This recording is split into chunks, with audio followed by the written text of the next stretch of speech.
There it is. Hey, everybody. Welcome back to The Collective. We have another fantastic show for you planned out today. I am stoked. We got John up top. We got Mike here. We got Justin. We got Sean. This is going to be a fantastic show. Now, while I am excited, y'all should be too. Like the show, subscribe to the channel, hit the notification bell, do all that good stuff. Get your emails whenever we go live, which is, of course, Wednesdays for The Goldmine and The Collective on Fridays. And before we get too deep into any sort of conversation here, let's get some intros out of the way. John, you're on top. Give us 10 to 15 seconds. Where are you? Where you come from? All that good stuff. Certainly. John Dailey. Spent most of my life in the Marine Corps and reconnaissance and the Marine Raider community, not a tier 1 organization, but definitely excited to be on the panel with everybody today. I am stoked to have you on here. And actually, Mike was just teaching us all, and I didn't know that tier 1 is actually a financial code rather than it is actually a funding code versus a physical effectiveness or proficiency code. There we go. Mike, why don't you give us a quick little rundown who you are, where you come from, and then we can keep going. Reconnaissance Marine for 6 years, and then went to SF, and then went to JSOC on the Army side, and ended up last pump was with the Asymmetric Warfare Group at 05 and Ambar with the Marines. So, and then now I've just been teaching since then. Bam. Love it. Quick and concise. Justin, how about yourself? Yeah, Justin Shane, started out SEAL Team 2, then went over to Development Group. Spent out my last 4 years of my career there, did a little over 12 years, and got out. And like a lot of these guys, continuing to train others. And I'm up here in Michigan now, settled. Love it. Love it. Sean, how's the mountains? Things are good. Really looking forward to this conversation. I got to say that the clip that you put out yesterday that kind of refers to the 3 guests on the show today, that was magnificent. And I know that a lot of guys who've done notable things in their career or in their lives don't like a whole lot of spotlight, don't like a whole lot of shine on them. But man, that was well-deserved, fellas. That clip was round of applause to you guys. Yeah. That was an easy one to make. When I was looking for like, what do I need to talk about with these guys? And it was just bam, bam, bam, bam, bam. It was awesome. So really do appreciate you guys joining us. I'm stoked to get into this. Now, let's dive right into it. I got the first question right off the bat is, when you hear the word coopetition, or after I've, broken it down, I'm going to break down for other people here, which is cooperatively competing. What does that mean to you guys? What is the first thing that kind of kicks into your head, and how would you explain it to others? John, say you first. What do you got? Certainly. I think, and Mike probably said it better than I will before we started recording, but, in the military, and particularly in special operations, everything that you do is a race, right? When 2 people get together, it's going to be a race, and there's a lot of good in that. There's certainly bad that can come from that when it's kind of overdone or misused. But the whole idea of sharpening steel sharpening steel, right? That's at its best. It helps you get better, by pushing each other, at everything we do. Love it, Mike. What were your first thoughts? Yes, I mean it's wired into us. Everybody wants to be the top dog. Everybody wants to have the fastest time, shoot the best score, whatever it is. Climb the hardest face. That's just the nature of it. And so it is almost a default position for most of us. I mean, I think it builds camaraderie when it's done in a healthy manner. And it becomes part of every special unit I've ever been around. It's been part of the culture. It's wired into the people. So it's not a bad thing at all. And it fosters a ever-changing bar, an upward-changing bar. Like we're getting every time I score the highest score, okay, Sean's going to look at it and go, I'm going to beat that score. And then when Sean scores the highest score on the leaderboard, then John or Justin's going to look and go, I can beat that. It's like and that is how you, without forcing standards and proficiencies to get higher, they do so culturally because everybody wants to be better. So that part of it, the competitive nature of it is just in us, but it fosters better units that way. Yeah. 100%. Justin, what are your thoughts on it? Yeah, when I first saw it, I thought to myself, cooperate in competition, obviously, right? And now I'm in uniform. Yeah, to compete with somebody, you have to be careful you don't eat your own also, right? So these units, I think they have a good understanding of how to make two individuals compete with one another while not, cutting the other guy's ankles, right? And actually lifting him up and continuing to push each other in that way. So that's the cooperation piece, right? Like we're competing individually, but we're acting as a team, which is a really hard concept to wrap your mind around, because when you're in the midst of competition, oftentimes you think about yourself only. So That's a great place to start too. Sean, what are your first thoughts on that? I have a few thoughts. I'm going to get to the definition as to what it means to me for coopetition in a sec, but there's a couple of things that have been said already that I just want to hit on. And that is, like Mike said, I think that the kind of individuals who end up in tier 1 like units are people who at their core, their DNA, it's just their character. They like to compete. They just like to compete. They want to be in the mix. They want to be in the game. They want to get dirtier than the guy next to them. They want to get faster than the guy next to them. They want to get higher than the guy next to them. It doesn't matter what the game is. In fact, teasingly, the last thing I said before you went live is, well, if we run out of things to talk about, we can always see who can do the most burpees. Let's frickin' go, boys. And I hate burpees, but I'd do burpees all day long just to go head to head with anyone on the panel. And if I lose, no big deal. It's all part of the game. The game of being around the right people with the right attitude who like to push each other and cheekily look at the person next to them and say, is that all you got? That's the kind of stuff that I love. And so now to Justin's point, the problem with that is it's not the individuals within an organization, or we'll call it for what it is. Within a tier 1 unit, the individuals aren't the problem, because they show up already wired to be the answer. The problem is if as a whole, as the totality, the spectrum of the culture within the organization, if that isn't carefully shaped, it can become so ferociously competitive that it then becomes cutthroat, and it can become a negative. So it's not on the fellas, it's not on the man. It's on the organization to ensure that the culture has the right feel, the right vibe. Because the boys showed up to take care of business like on day 1 or before they were even selected for the unit. They were already it. They just need to be shaped a little more carefully. So those are my first couple of thoughts from what the fella said. Now I'm going to launch into just maybe a little bit of a set a baseline, or set a playing field, so that we can talk about coopetition just a little bit more. So what I did was, coopetition is a fairly new term to me, and it came up in a podcast on one of our podcasts. I forget who said it, and I forget when it was. Feels like about 4 lifetimes ago, but it's a relatively new term to me. And so I'm fascinated with the term. But what I didn't do is go back and take a look at the etymology of it, or the origination of the term. I just thought, wow, that's a really cool term. I like it. We've been doing it for decades. I just didn't know it had a word. So now I've looked at the word a little more deeply this morning over the last couple hours. I'm just going to read here. It'll take me about 60 seconds.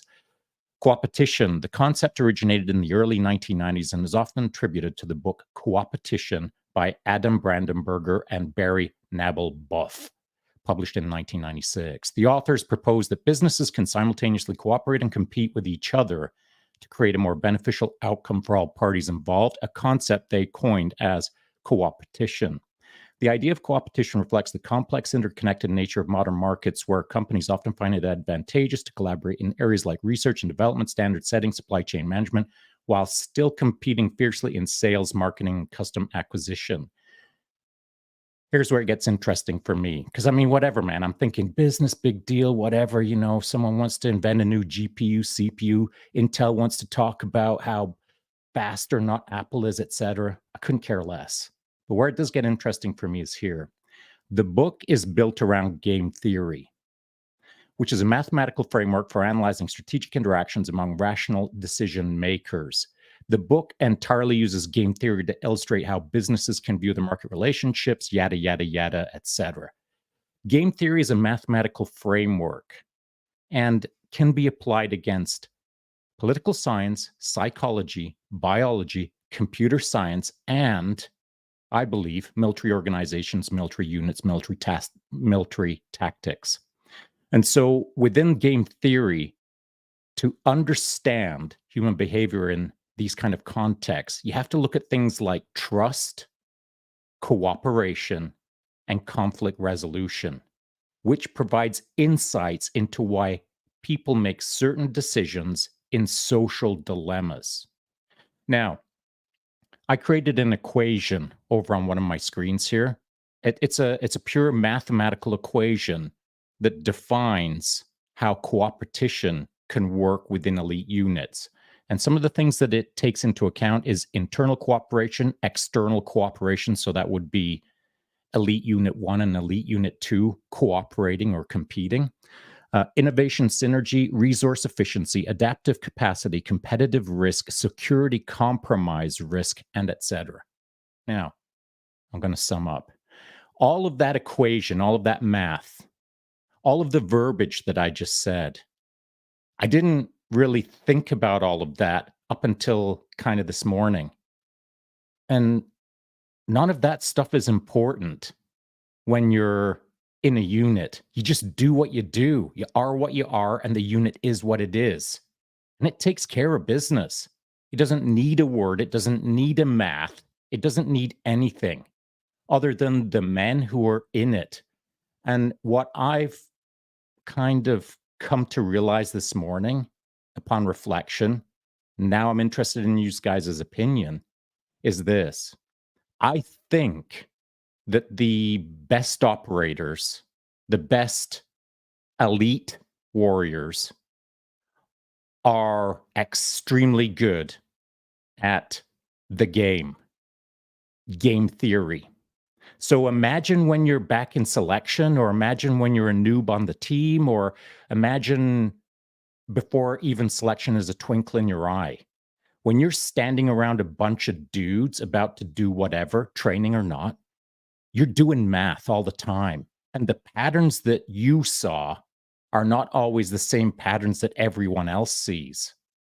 And so I think what makes tier 1 operators special to some degree is their ability to rapidly patternize the real time around them and then understand the game theory of the moment in order to optimally and efficiently solve the problem directly in front of their nose. Not everyone can do that.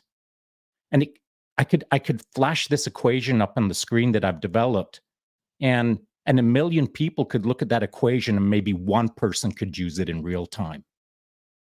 And I believe that that's the case for what makes people special within special operations, is the fact that when they're playing the game of burpees, the game of climbing the rope fastest, the game of gaming the game, it's because we are great, either naturally or taught, at game theory. This is an interesting place to start. Mike, I'm going to hit you first. What do you think?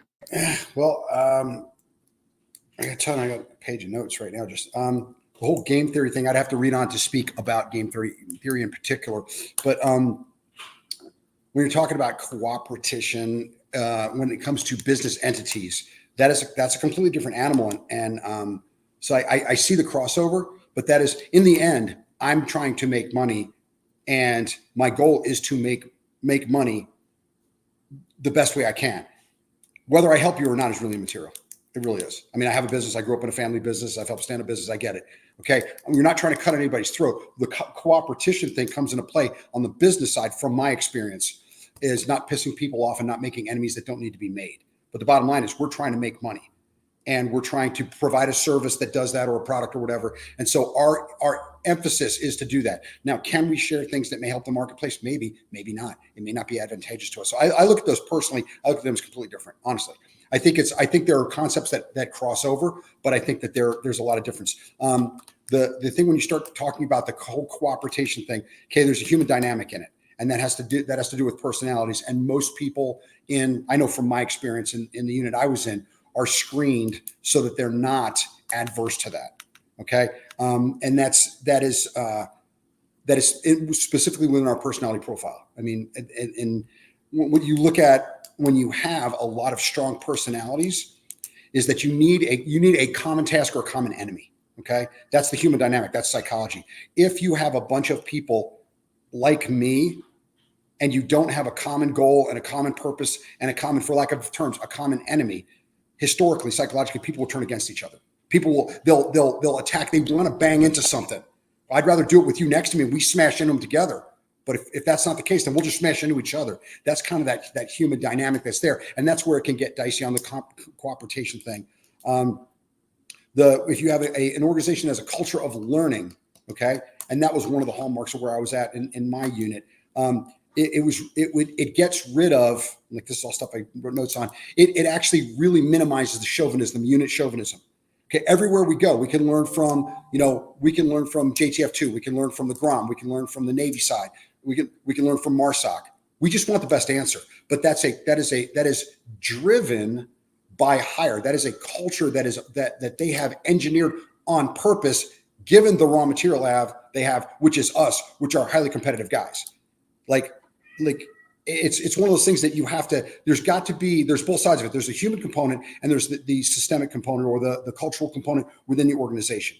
I mean, as the youngest of five, I was the kid, like in the family, they joked about, you're the one that accelerates into collisions. Well, I was in units where everybody accelerated into collisions just to see who got up first. So like, I see that part of it. And then one last thing, because there's a lot that you covered, Sean, pattern analysis. And this is something I just was writing a thing on. Pattern analysis is a foundation of problem solving based on experience and objectivity.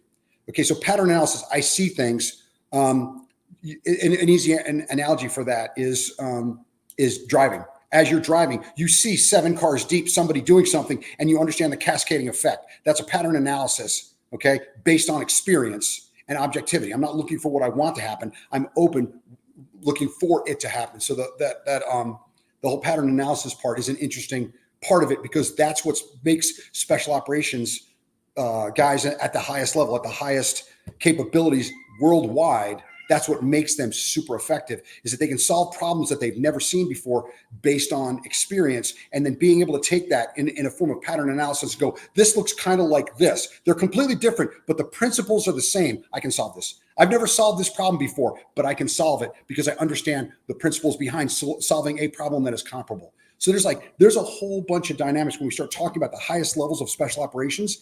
Psychologically, aside from just pure aggressiveness, we're just aggressive guys. That's why we did what we did, and the guys behind us do what they do. But that said, that you can make that super useful, or you can make it self-destructive. And I think that's where the kind of an artifice, the outside, the left and right limits keep us from taking everything to the extreme, which we are prone to doing as individuals, because that's our personality. So that's how I see it. The game theory, I have to study more on it. I also see, like I said, back to the recap, businesses are a little bit different because they're not one unit working together. Where you would see that, where it would be comparable, is if, like, I was a Marine, or which I was, or when I was in SF, or when I was at the unit and I'm working with the Navy guys. Okay. Now there's a point there where there's going to be chauvinism, where it's Army versus Navy or Marine versus Navy. We all get that, but there's got to be there's got to be a cultural requirement for objectivity. Like, listen. Okay, you can bust stones with the Navy guys and they're going to bust stones with you guys. But in the end, we have to make each other better. That's the goal of this. This isn't about you. And I think that's where we talk, the coopetition thing is, it's something that I see as needing to be managed. Yeah, 100% agree on that one. Justin, thoughts on this? I mean, I love the idea of game theory, and just I guess to me, it's process, right? Like, start talking about, and Mike just said it, that there's these, the patternization and everything. And if you learn a mathematical equation to solve a problem, then you always have that. You take it with you and you apply it to new experiences as you encounter them, right? But I know, getting back to kind of like the DNA of an operator, I mean, as a kid, I enjoyed the montage scenes in Rocky, right? We enjoyed the process of accomplishing a goal, right? So that rolled over into adult life, where I almost enjoy the process of preparing for something, right? Whether it's a screening program, if I'm going to BUDS, or I'm going to selection and training for dev group, or even just if I'm going on an elk hunt, I like the process. I like preparing for it, figuring out how to prepare for it, right? And then you recognize over time that they're not wildly different. Like the process is the same throughout, right? It's consistency, it's predictability, it's, you know, there's a few things that change, but overall, if you understand process, you can apply it to whatever you do. You know, in jiu-jitsu, it's the same thing. It's game theory, right? Like we're playing games with people, setting traps for people. Well, to me, that's no different than war. We're playing games with people, we're setting traps for people, right? We're doing the same type of thing. So I love that, and I think that it has automatically built in the competition, because who can play the game better, and then at the end, it's not who can play the game better necessarily. It's we all played the game really well, and now we go together and we play the game together as a cohesive unit. And then, you know, when you've got multiple critical thinkers on a team, problems get solved like that. And, you know, get clearing a structure. If you get 4 thinking guys in a room, how quickly can they move through a room and move into a hallway and, you know, and just systematically start attacking it through process. And I think that the communities do a good job of drawing that out and even testing their individuals to see what those processing speeds look like and their abilities, right, to play that game. And, you know, they're just, I think they're really just making sure they started correctly with the right person, right, the right thing to shape. So that's my piece on it. Love it. John, thoughts on this? A ton of them, but you know, the first team leader I had when I got to Force Recon had, when he was in high school, had worked at over a summer with a carnival, and you know, just putting the rides together, taking the rides apart. And the carny that he worked for would always tell him, and he would always tell this story that you know, it's all about techniques and angles, right? You know, if you don't know what you're doing, you try something out, and if it works, then you got a new technique. If it doesn't, then you come at it from a different angle. And like Mike was talking about, every time you do something new and learn something new, you're throwing a new tool in the toolbox that works in a particular situation. And, you know, when you have enough of those tools that are experienced, you're able to solve problems that you've never seen before, because you're like, hey, this is closest to a thing that I have seen. So I think that, and you know, in, you know, being a part of a learning organization, you know, forces you to, you know, watch, you know, what your buddy's doing. And if you see that your buddy's speed reload is faster than yours, then, hey, you know, what is he doing that I can add? You know, what technique is he using that I can shave a 1/10 of a second off with? And if I can, you know, you're an organization that's doing that day after day, iteration after iteration, string of fire after string of fire, you know, you just collectively get, you know, incredibly good. But the other thing is, you have to be an organization that is a learning organization. And the funny thing that I saw going from the infantry to a sniper platoon to Force Recon to Det 1, and is that you know, the kind of the higher you go up the food chain, the more that you realize a couple of things. Like the basics are what make you successful, and you know, professionals, the more professional the unit, generally speaking, the more adamant they are about doing the little things right, you know, and having a level of humility that lets you learn, you know, every time you see something. You know, there's you know, recon Marine or a young SEAL probably, or, you know, a young SF guys can be dangerous, right? Because they think, you know, they're out of school, they think they know everything, and they're not, you know, willing to learn until they get a team sergeant or team chief that kind of shakes them and makes them that way. But you know, the idea of the command culture, command climate, you know, being one of a learning organization is huge. You know, if you were to take an ODA or a Raider team or a SEAL team and throw them in prison, you know, without a you know, in the prison yard, without a collective goal, right, without a collective enemy, you know, then you would probably wind up with a bunch of guys shivving each other really quickly, right? So the whole idea of taking people that have that mentality, you know, pointing them at a target in a certain direction and letting them iterate, right? Letting them learn. And that's, yeah, I know very little about game theory, but I do know that, you know, that it's, you know, a lot about, you know, iteration and learning through repetition. And that's what I feel that, you know, we kind of select for people that do that really, really well. we do, one of the where I work now with, training Marine Raiders, coming through the training course. And one of the things that we see is that people make it through assessment and selection, which is rigorous, but it's, everybody that makes it through won't make it through training. Actually, there's still quite a bit of attrition. And a lot of the people that don't make it through are people that were very big fish in the little pond that they came from. All right. So they're like, I need to take this next step, to go to where it's harder and to where I'll be more awesome. And then they get to where it's harder and things are more awesome. And they realize that instead of being the fastest, strongest, toughest guy, in the room, now they're mediocre at best. And there are absolutely people that thrive in that environment. They're like, man, this is, now I've got the chance to improve my skills and get a lot better. And there are people that, in that situation recognize that, hey, I'd rather go back to, being in the place where I'm, the smartest or the fastest or the best shot. So there's, it's kind of a self-selecting, these organizations self-select. Yeah. It's similar. I've been getting this image of Captain Sobel from Band of Brothers, of constantly like being that enemy to get the best out of the troops, but it does create a toxicity. There's a level of mistrust and things like that when you start creating those kinds of systems. Sean, did you have any thoughts on anything the boy said?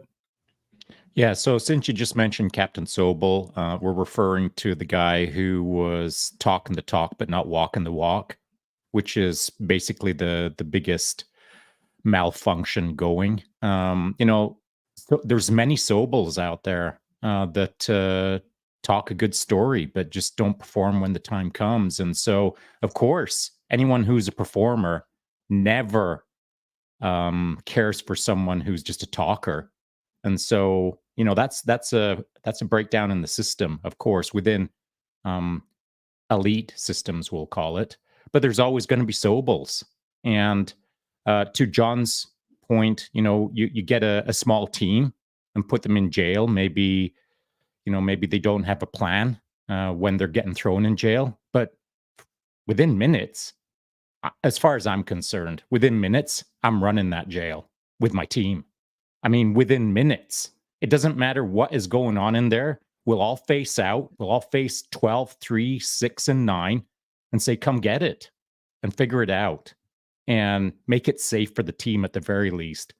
And hopefully by the end of the week, be hanging out in the warden's office with my feet up on the desk, asking him what's good.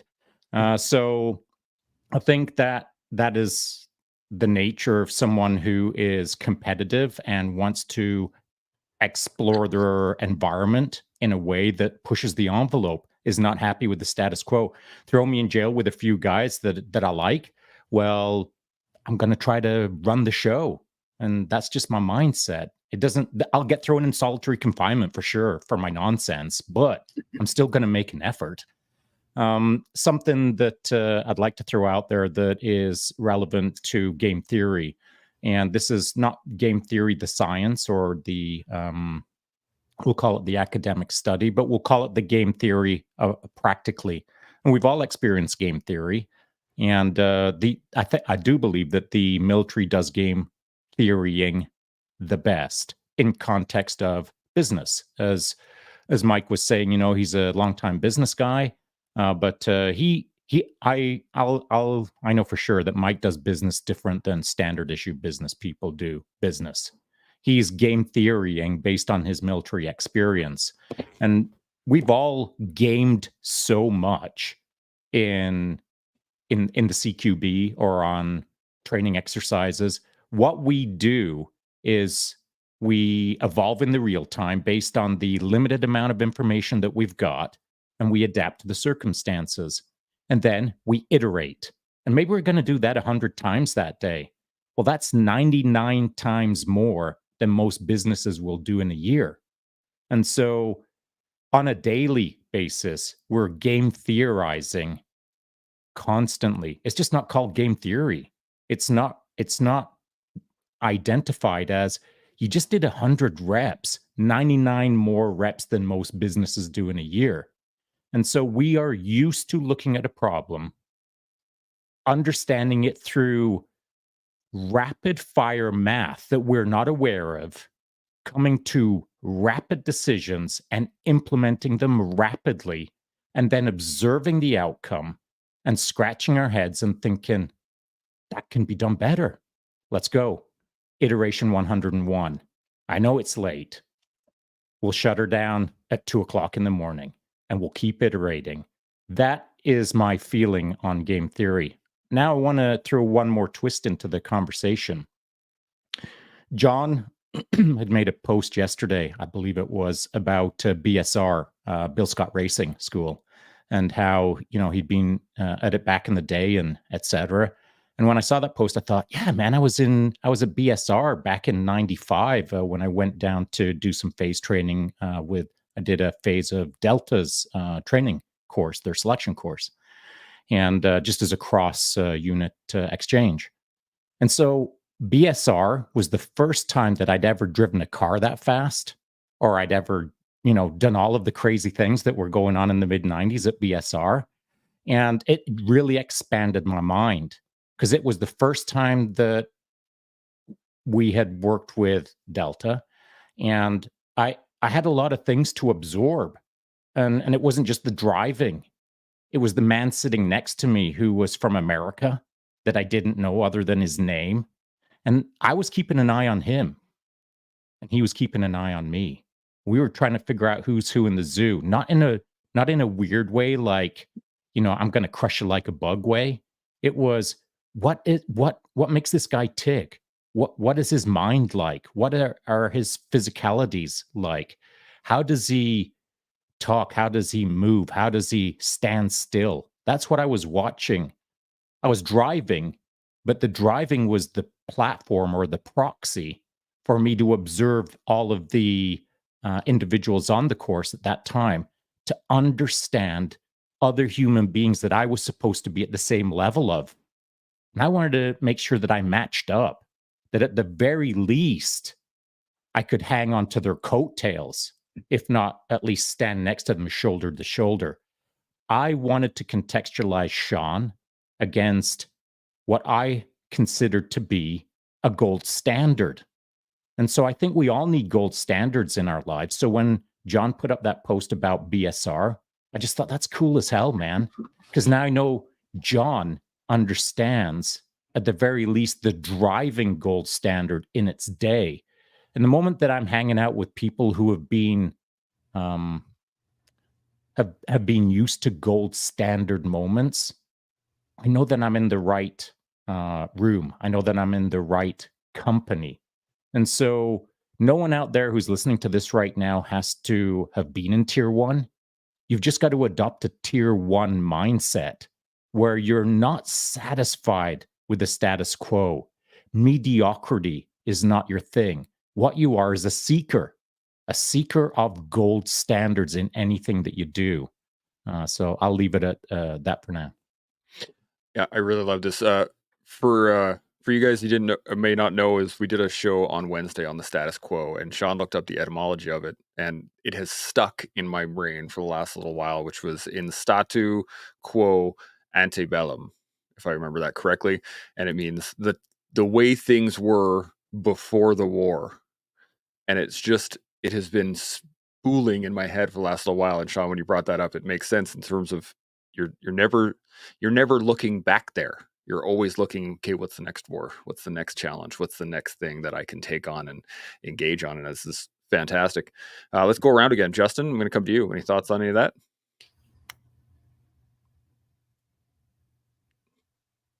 Oh, you got to unmute your mic there, Justin. No, I love what Sean was saying there, and talking about John's BSR course and that, because those gold standards are important, and it's also important to realize that they change, right? The bar moves with everything. So talked about this with a law enforcement group that we just had. What's relevant today might not be relevant in 10 years, right? Things change drastically through conflicts, through technology, through everything else. So you have to constantly be searching for that that, right? That gold standard. And that puts us back to, well, how do you know if what you're doing is no longer relevant? You compete and you see if it's still relevant, right? So through competition, we can determine whether or not we need to step it up.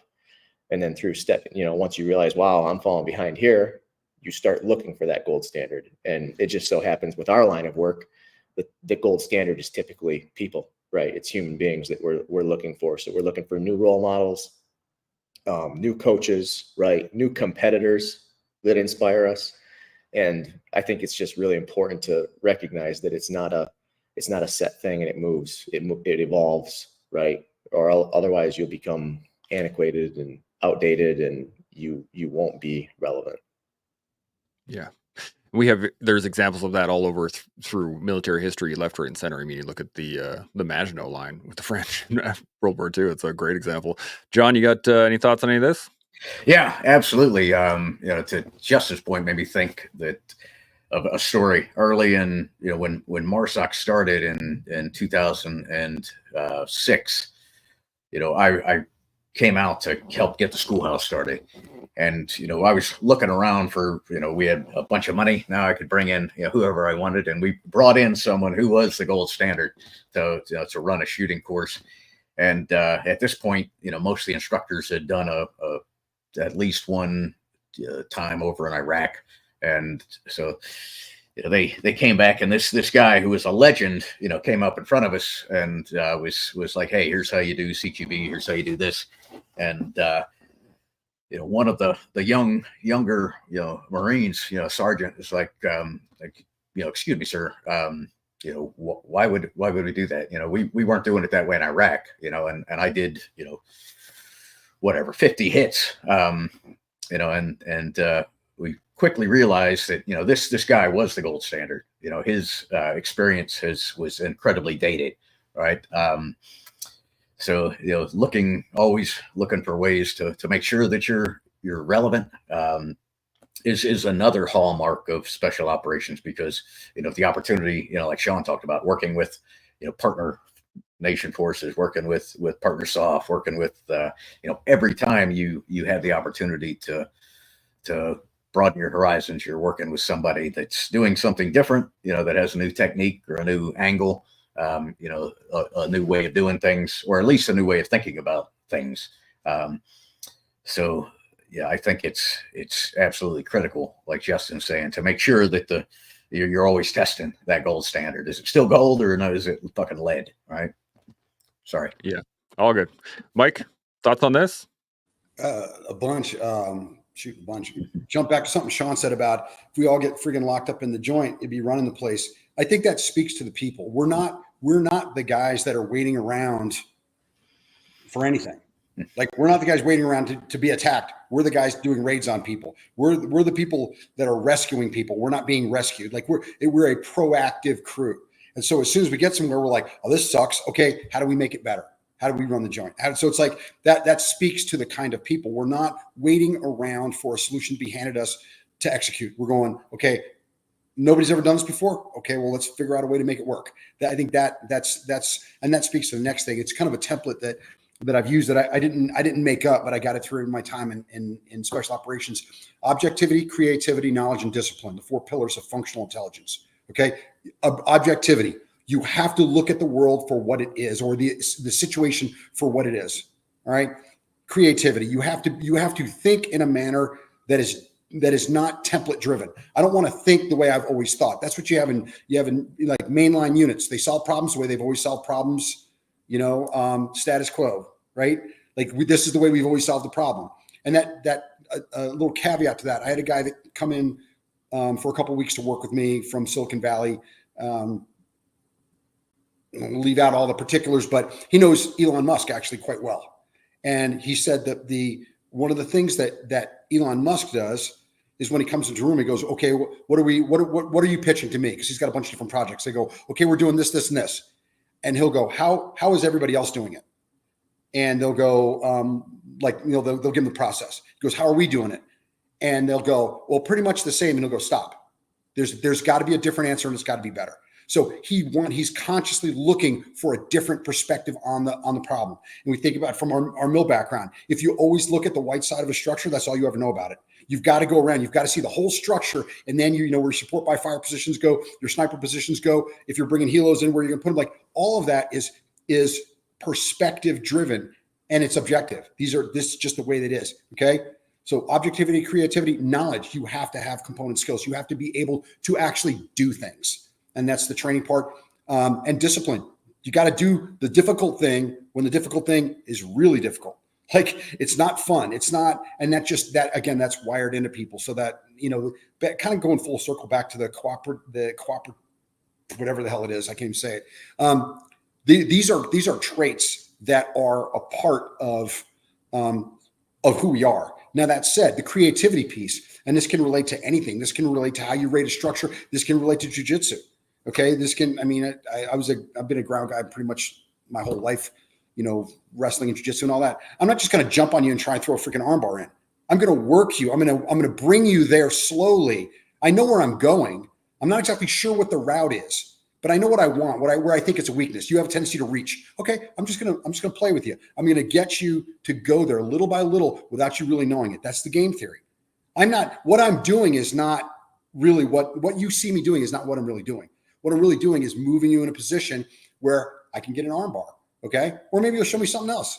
Maybe you'll show me a freaking, you know, Kimura, an ankle lock or whatever it is. Okay. It's open. I'm open to it, but I see a flaw and I work towards it. Okay. So the whole game theory, we do it. Like you said, I know that Justin said it and Sean and John said it. Like we do this every day. It's just called problem solving. It's just a function of how you solve those problems. Do you have a template approach? Okay, like the 4 pillars of functional intelligence. For me, everything I do, what am I doing? Why am I doing it? How does it work? What is the mechanism of success? What allows this, when replicated, to be successful? What are the most likely failure points or mistakes? And then how do I mitigate those through actions or training? Okay, so I look at it like that's a template. That doesn't mean I always look at the problem from the same perspective. I just have to solve all those blocks to make sure that it's repeatable. And so that's a hallmark of who we are from the organizations we're from. We're the do impossible shit people. That's why our countries look at us respectively and go do impossible shit. And they look at us and go, I can't believe they did that. And we look around and go, actually, wasn't that bad. Okay. But that comes from a culture that wants you to solve non-standard difficult problems under pressure with limited information and sometimes limited resources. Okay. The foundation of all of that is me and you going through the obstacle course and desiring to find a way. You always beat me on this one obstacle. Sean always beats me on this one obstacle. I'm going to practice that obstacle so I can beat him on it. Even if I lose the freaking O course time again, I'm still going to beat him on that damn obstacle. I'm trying to find a better way. And then he's going to see it and go, I'm on to you. And now he's going to take that. And that's how we push ahead. I may never beat him, or I may beat him the next time. It doesn't matter. We're both better for it. And that's the cooperation part. And that the coopetition or whatever, coopetition thing. Again, keeping that in check, not making it a friendly, like shake hands, give you a hug. Hey, you beat me again, but I'm on you. That's one thing. When it becomes corrosive, then it hurts unit cohesion. When it becomes, and you see this more so, not at an individual level, you see it. One platoon doesn't like the other platoon. One assault team doesn't like the other assault team, or there's an animosity between them for some personal reason, which is bullshit. Okay. That's where someone on the outside has to step in and go, this is no longer, coopetition. This is just animosity. You just want to beat them because you don't like them, and that's not the answer. But as long as it's kept healthy, one, it happens by default, and two, it is profoundly useful to the organization, at all across the board. Everybody, benefits from it. Other units benefit from it. We've gotten stuff from the Navy side as much as we used to fight with the Navy, and we both bash it. Everybody knows it. The charade's over. We all mess with each other, and we all go, oh, those guys do this and those guys do that. When we get together, we're like, how'd you do that? Like, that's a good idea. And you take stuff back when you get past those chauvinisms, okay, which is the negative part of the coopetition. It makes the individual unit better, it makes the individual better, the individual unit better, and collectively it makes both units that work together better, because you're going to get something from me and I'm going to get something from you that neither of us had before, and we're both better for it. And then we can go back to our team room and talk trash, whatever. I don't know, but that's kind of how I see it. I love it. The beauty of this is I was actually telling some of my students at jiu-jitsu yesterday was the fact that, if you can find a training partner and really work with them for long periods of time, it's great because you will make each other better. But if you only ever train with that person, you will never get better in areas that you don't know. So you got to play with it a lot. And I have this question for you guys, because you've all been in leadership roles and you've all had to kind of develop people underneath you. But how do you foster an environment where coopetition thrives, where you can actually have people competing cooperatively together without that ego piece, without that the toxicity or the negativity coming into it? Because I know it's a challenge. And what do you guys think? Let's go Sean first. What do you think? Well, my simple answer is, should you? I mean, should you? Should you make it so nice that someone learns optimally in the moment? Because I think everyone's got to learn what they do and don't like. And what they might not like is you setting up the competition so, we'll call it aggressively, that everyone's got hurt feelings. Okay, big deal. Your feelings got hurt. Now you know what hurt feelings feel like. I think that we can't sterilize things so much that it reduces the full range of emotions in the moment. I think everyone's supposed to feel all of it. You're supposed to feel the heat. You're supposed to feel the cold. You're supposed to feel the suck. And so the suck isn't just the burpees. The suck is, man, my feelings are hurt. Good. That's great. And so, what are we trying to protect? If it's a bunch of 6 to 8-year-old kids doing their first BJJ class, an introductory session, you're not going to put the hurt locker on them. You're not going to make it so miserable that everybody runs out of the club crying, because you got to know your audience. But if your audience is like high performers, the constraints or the shackles should be removed. And the fullness of the battle space should be explored to include all the hurt feelings. Now, should it be a constancy? Should it be a repetitive? Should it be every single day for the rest of their lives, the hurt locker? No. But the hurt locker's got to appear, and it's got to be randomized so that the lessons are learned on a random occasion or a random basis. That's my thought on that. I'll say this, that when we're talking about competition and cooperation, I'm going to use Mike as the example. Though he doesn't know that we're competing, we are. And we've been competing for a while. So Mike does a lot of shooting, and he does it on the stopwatch. And I've been watching Mike ever since he was on the show for the first time. And I love what he does. I love how he keeps it real. I love that he competes with himself and puts it out there to the world. So I was watching his split times, and I was thinking, like, and I don't do the level of shooting that Mike does, but I do a little bit of martial arts. And so I thought, I wonder how fast I can do a side kick.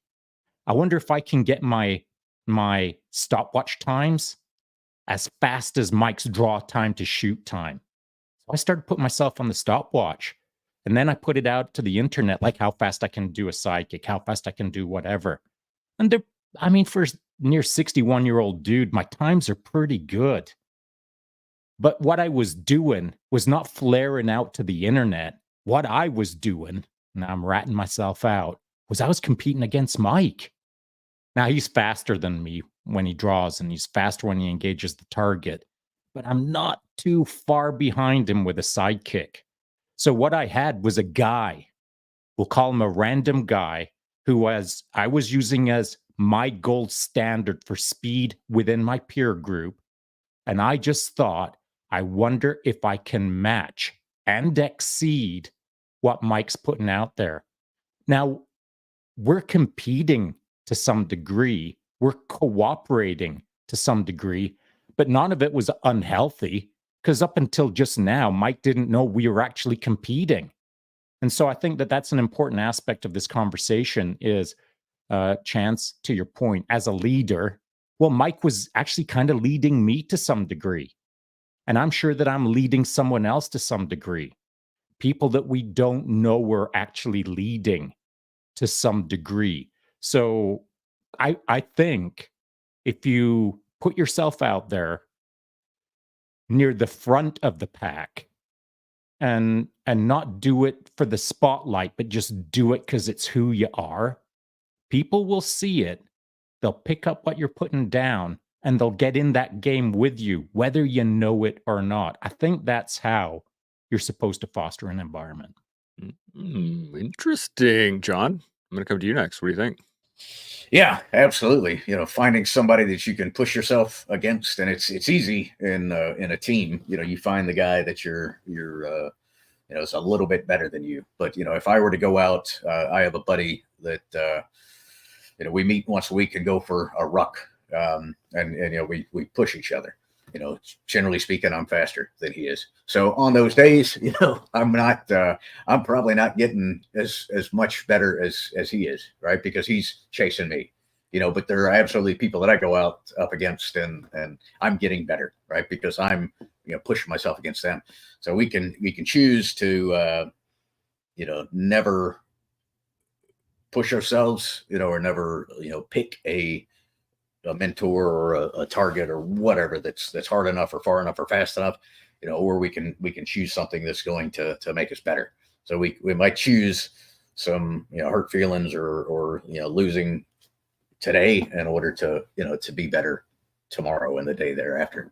But I think kind of Mike talked about objective, like looking at the problem objectively. I think it's also having as a leader having an objective in your training. So, sometimes in the shoot house, the goal is to, practice a particular thing, right? Particular room setup or a particular situation. Sometimes going through the house, the role should be, to push yourself as fast as you can. I can't push myself as fast as I can and be as critical on accuracy. I can have speed or I can have accuracy, and I've got to, step those things up as I go. Right. I can't have all the speed and all the accuracy at once. So, determining, what objective you're trying to push your team towards. And then absolutely, I think to Sean's point, you have to, there's no kind of room for the hurt feeling crew if they didn't, get a prize, because they didn't do as well as they could have or should have or wanted to do. But, I've been in a team where it was, kind of assault team against assault team to the degree where it started to become detrimental to the overall mission because we were just, we want to be better than you. And that's not good either. It was, I think, recognized, kind of at the smaller unit level that, hey, we need to kind of squash this shit, and there's absolutely a level of competition that's valuable. Kind of if pushed too far without a leader kind of driving the bus, then it has the potential to do more harm than good. Yeah, it's an unfortunate thing, especially within the units when they start to just be aggressive with each other just for the sake of being aggressive. It's kind of silly. Justin, you got any thoughts on this? Yeah.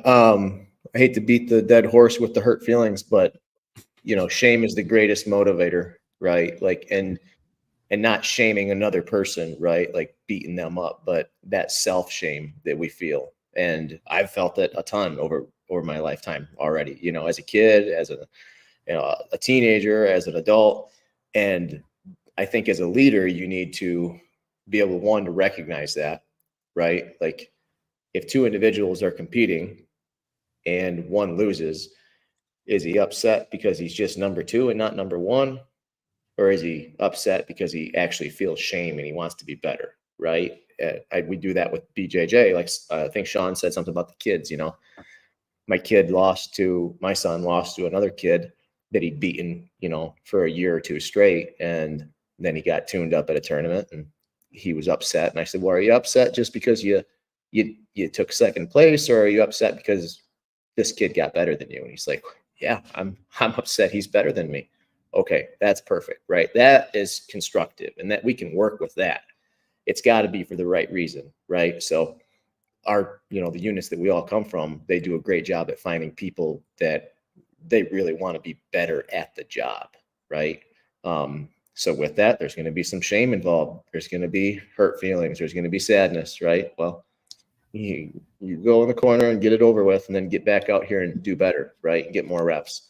So yeah, as a leader, I think you have to be able to recognize that, and you have to allow it. You have to allow people to feel that. They need to feel like they're not cutting the mustard, right? And at some point, you might even have to tell them if they don't pick it up, they'll go away, right? Because we can't just have people not reaching the bar, right? Especially as the bar moves. So I love that. Mike, any thoughts on this? Yeah, where the units that I was in, from reconnaissance into SF, on the team that I was on a dive team, and then going to the unit, it was hyper warp drive competitive. It was super freaking competitive, and maybe it was just the fact. I don't know.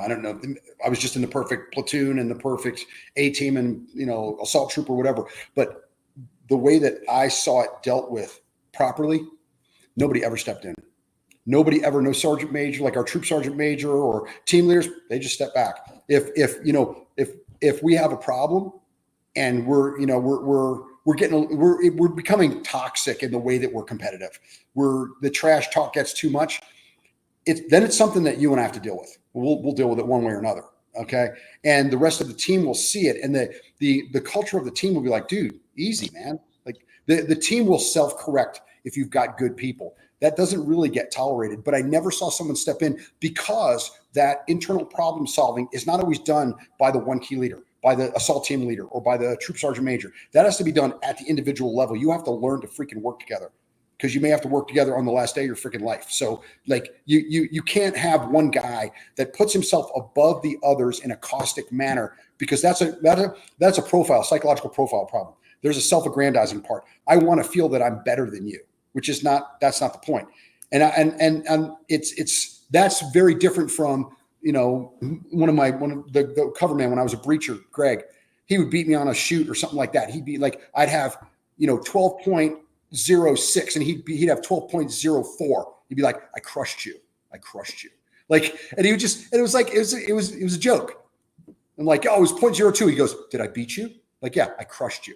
Like, and it was one of those things that it was in good nature. I'm like, all right, dude, I got you. Next time I'm coming around for you. But when you make it personal, that's when it becomes toxic.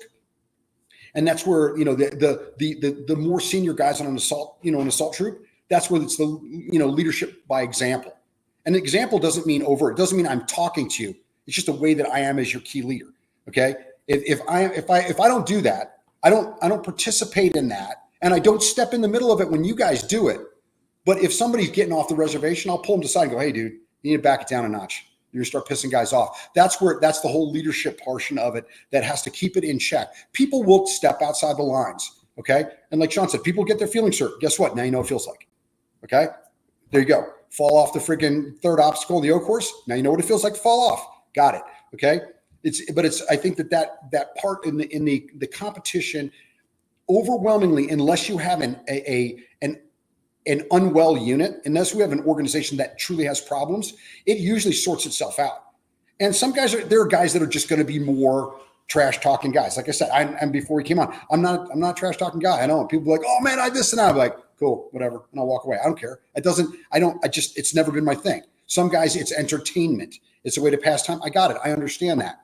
When it becomes personal, when it becomes you're a fill in the blank with some pejorative, okay, because I beat you, then that's a different thing. But if you just beat me, oh, I crushed you. Oh yeah, what were you? You taking Quaaludes? What? Like that? I don't care. I know that's run of the mill trash talk. I got it. It's not my game, but it's okay. But again, you can't step in. You have to let it self correct. And I've been fortunate to be in really good platoons and teams and troops and all that. Nobody ever stepped in. The guys will sort it out one way or another. We might go out behind the freaking paraloft and just fight. Like that might be it. And that's happened, just saying. But it's like, you've got to let people figure out the left and right limits internally versus artificially from the outside, because you'll crush cohesiveness if everybody's waiting for dad to come in and make it right.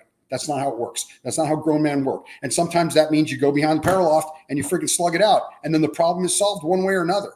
But again, if it's done, if you're in the wrong and you win the fight, the rest of the team will be like, yeah, you won. Great. You're wrong. And it will look bad. It is a self-correcting thing in a healthy organization. In an unhealthy organization, it's not. And that's where we have come overwhelmingly. I mean, looking at the panel here, we've come from healthy organizations. So it hasn't been really a problem. But the only time there's got to be oversight that steps in is, to me, when it becomes unhealthy and it becomes personal and corrosive and it hurts cohesion. Then somebody has to go, no, you're a problem. Like, your actions aren't a problem per se, but they're connected to you. You are the problem, and that has to be rectified externally. But otherwise, I've never seen anybody step in. I've literally had platoon sergeants when I was in reconnaissance over 3rd Recon go, you two, go in the wood line, fix this, come back best friends. And that's the way it works. And it's like, and I know I won't bring his name up, but I know that John knows who he is. But anyway, and you come back, one dude's got a busted lip, the other guy's got a black eye, and you're like, are you best friends? Yeah. And then by that night, you're drinking beers together in a freaking, enlisted club. So it's like, I think that this is something back to the beginning of this whole thing, that cooperation or whatever it is, that is something that's, one, it's engineered into us, and two, it, like Sean's saying, it has to run its course. It can't be artificially managed unless someone really goes off the reservation. Then you isolate them and go, this isn't a problem, you're a problem, and we'll fix that easily. Okay. So I'm learning just in us talking about it, the dynamics of it. It is interpersonal dynamics at a team level with hyper aggressive people. And that is something it's an anomaly in society. How many places in the freaking universe are there? Do you sit in a team room with 8 or 10 other guys that are just like us? All of us have lived like that. And that's not normal. We have different rules. We have different, there's different standards of conduct. And sometimes those standards of conduct are like, hey, let's go out and freaking hit the wood line. We're going to figure this out the old fashioned way. That's not common, but it self-corrects because everybody knows you'll get called. You'll get called out if it gets too much. Even if I know I'm going to lose, I have to call you out just for my own freaking honor. So it's like, I think that when you try to juxtapose us with a regular, a normal society, they're going to have to understand that there's got to be some sort of limits because the way that they function is not the way that we function. And so I think there's a lot to be gained from it. But I just think that when we start to look at, we're not normal. We're not the norm. None of us are. Okay. So that's just, it's not bad. I mean, doctors aren't normal. They're not the norm. Got it. It's just a uniqueness. So I think that when we talk about this for end users to be able to benefit from it, you've got to learn to compete without making it toxic. That's the goal. Help each other out as best you can. You still want to win. I know it. He still wants to win. I know it. But you've got to work together in a manner that is not trying to sabotage the other for you to win. You win fair and square. You shake hands. I lost. I gave it the best I had. Yeah, you bettered me. Got it. That's the way it should be. There shouldn't be animosity with it. All right. And shameless side note, I watch you on your freaking mountain bike and stuff. So I'm like the fitness side of it. I'm competing with you too. So don't think you're the only game in town. I love this. Now, I just have a thought on this little postulation of my own, is that, do you think it's really about competing with anybody else, or do you think it's just the competition itself? Like, the four of you specifically, do you guys enjoy the competition or the win? Right. And this is, I think, goes into the psychology of it, is that I know for Sean, he's all about the process. He's all about the competition. He's all about that. And the win is whatever. It doesn't even really matter at this point.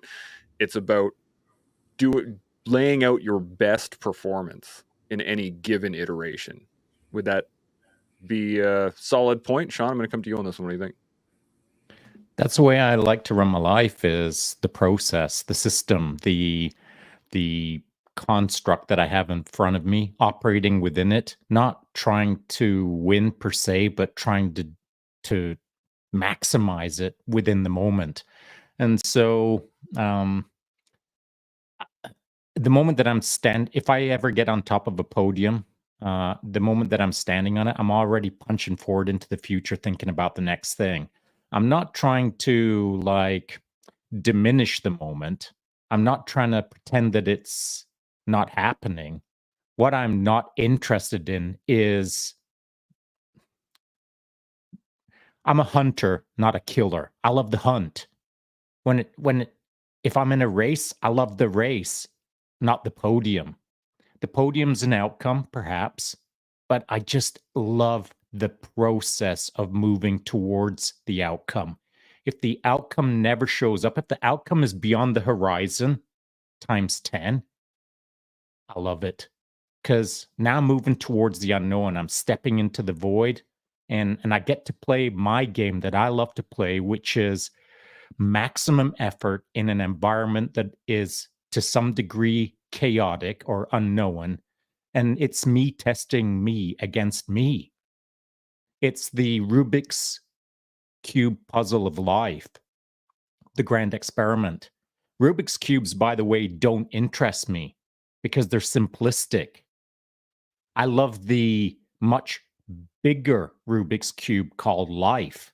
And so if someone said, would you rather spend every single day for the rest of your life with a brand new type of Rubik's Cube, or do you just want to step into the unknown, bring the unknown? The Rubik's Cube is a known.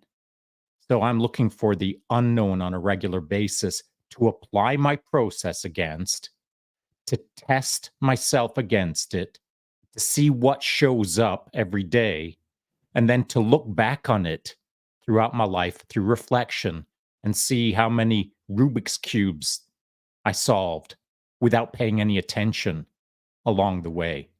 Something that is important about the competition and cooperation piece, and it's stuck in my head ever since Mike said it. He was talking about the obstacle course where maybe I'm beating him on obstacle 3 or he's beating me on obstacle 3, doesn't much matter what it is, but one of us is ahead of the other. That now we're playing the game. We're playing the game that I love. And this is super important, I feel. This is one of, I believe, the secret sauces, of which there are several, to guys who are tier 1 mindsets. That doesn't mean that you got to be in tier 1. It just means you got a tier 1 mind. You're a seeker. And so I feel this secret sauce is this. Through looking at Mike on the O course and thinking, how am I going to beat him on obstacle 3? Now I'm obligated in my hunting process to figure out a novel approach to mess with Mike. And you know what I'm going to do? As soon as he was explaining the situation to me, I quickly formed up in my head exactly what I would do. And it would be like maybe 1 o'clock in the morning, walking past Mike in his bunk, not making too much noise, but just enough noise to wake Mike up as I pretend to sneak out and do the O course in the pitch black. And I'm not going to be doing the O course. I'm going to be waving a freaking flashlight around or whatever, just to mess with Mike's mind. The psychological warfare of the moment, which I believe we all are in on a regular basis, not the psychological warfare of crushing Mike, but just playing with the world that we exist in to see what does what and what can become what through novel approaches to a simple problem like the O course. So through competition and cooperation, I feel that certain minds are almost predisposed to create novel solutions. And by novel, I don't mean just for them, but I mean novel to the degree where it's a new idea for the unit. It's a new idea for the Army. It's a new idea for North America. These kind of thoughts or thinking processes, I believe a lot of tier 1 minds are capable of, but hold themselves back from owning the maybe overly large idea of, I can freaking change the world, man. I could change ... which is like a massive statement. And it seems almost like a braggadocious statement, but I'm not saying it in that way. What I'm saying is, if you have a fascinating mind that is capable of creating out-of-the-box solutions in the real time, just to play with your friends, why not expand on that ability so that you're actually making a real needle shift for your unit or for your country? Let's go around on that one. Justin, any thoughts on that? Yeah, I feel the same way Sean does. Just to begin with the process, I enjoy the process more. I like winning too, but I think that we all like winning. If you don't, you're lying to yourself. It feels good to win. But more importantly, I like the process. I go back to hunting. Not every hunt is successful. Most hunts are not successful in the sense of like killing the big buck, right? Or shooting a world-class moose or elk or something like that, or whatever it may be. But we still enjoy the hunt, right? We still enjoy, everything from preparing physically for it, packing your snacks, setting up cameras, setting up stands, doing all the scouting, all that preliminary work that goes into the hunt, right? We still enjoy it, even if you're unsuccessful at the end of the year. And then you say, all right, next year is another year. It's another season, right? And what do? We look for the next thing to hunt, the next task at hand, and then we start a new process, right? But we play by the same rules and we play the same game.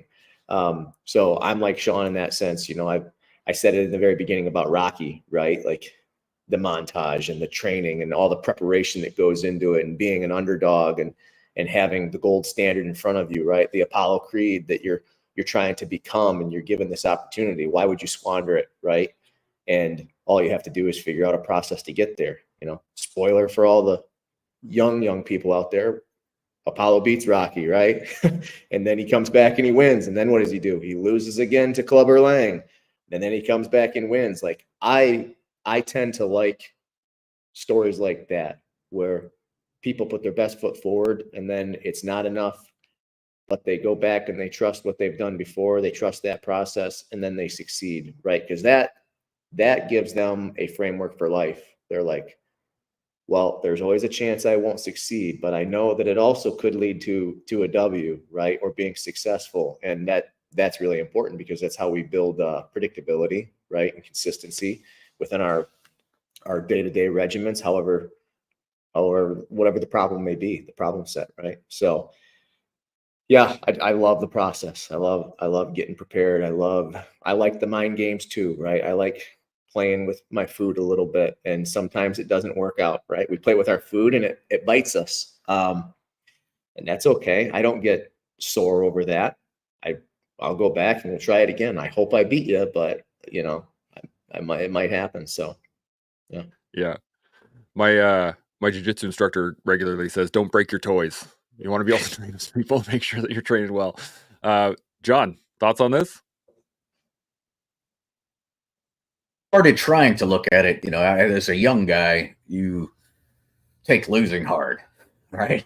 And that's you can't exist that long when you are in a organization where there's a lot of long ball hitters, right? You're going to lose. So the way I've tried to learn to start looking at it is I win or I learn, right? And if I didn't win, what did I learn, and how am I going to use that the next time?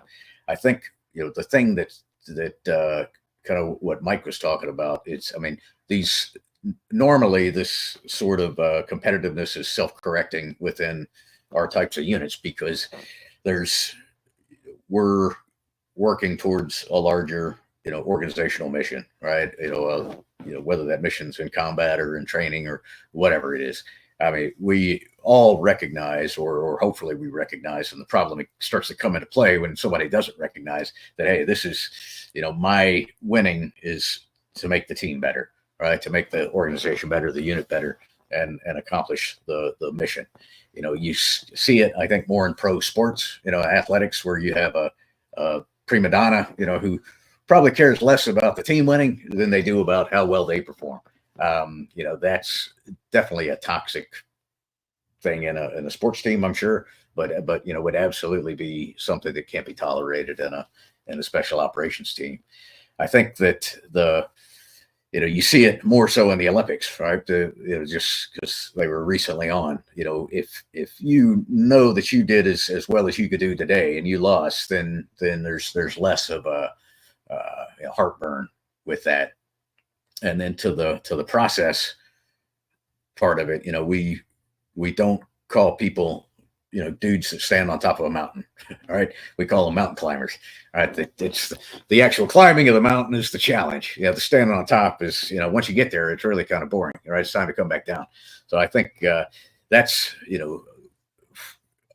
for our types of, alpha males, whatever you want to call it, it's the challenge, the process, the looking for those little ways to gain an advantage tomorrow. What did I learn today? How can I apply that tomorrow? How can I get better tomorrow? How can I hopefully make the team better tomorrow? Love it. Mike, thoughts on, what do you got, Sean? Sorry, before I forget, I just want to jump in on what you just said there, John. And I've never heard it said that way before. We're not called mountain standards or standing on top of mountains. We're called mountain climbers. And that's just great. But I've said this in the past on a couple of podcasts, and that is, and I think this directly reflects what everyone on this panel would do. Climb up the mountain. That's the process. Stand on top of the mountain. That's the outcome. But the moment that I'm standing on top of the mountain, I'm looking across the horizon to the next tallest mountain. And that's what I'm going to go climb next. The mountain that I'm standing on is just a perch or a viewpoint, as I like to think of myself as a bird of prey or a raptor. The moment that I'm on my perch, I'm looking for the next perch that I want to go land on, or I want to go own, or I want to call my own. And so the mountain is the metaphor for the view of what's harder, what's worse, what's more difficult, what's unattainable.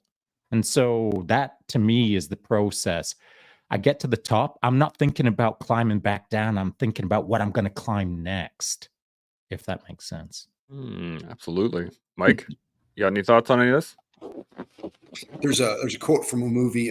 It's called The Ghost in the Darkness. It's about a guy that goes hunts a lion in Africa and all. But one of the quotes in it, it's all long. I'm not going to go through the whole thing. But anyway, there's a guy trying to convert, like a padre trying to convert this guy, and the guy he's trying to convert, who's the hunter, says it must be quite a struggle.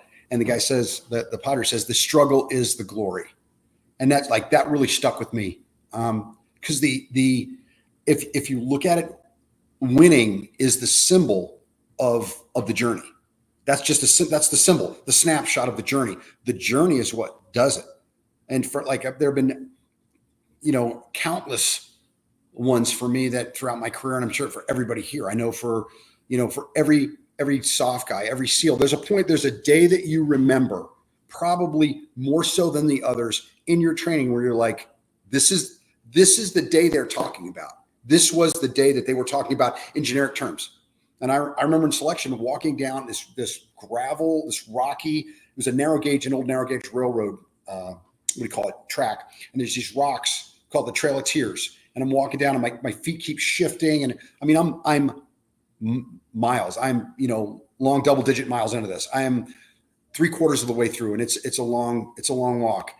And I remember my legs shaking and quivering, and I'm like being almost delirious and laughing and talking to my legs, going, "Hey, thanks, guys. I appreciate you staying with me. Couldn't do it without you." And looking down and seeing blood coming out of the vents of my freaking jungle boots, and make it to the bottom. All I wanted to do was make it to the next point. I just want to make it to the next point. That's my whole existence, and that was my win.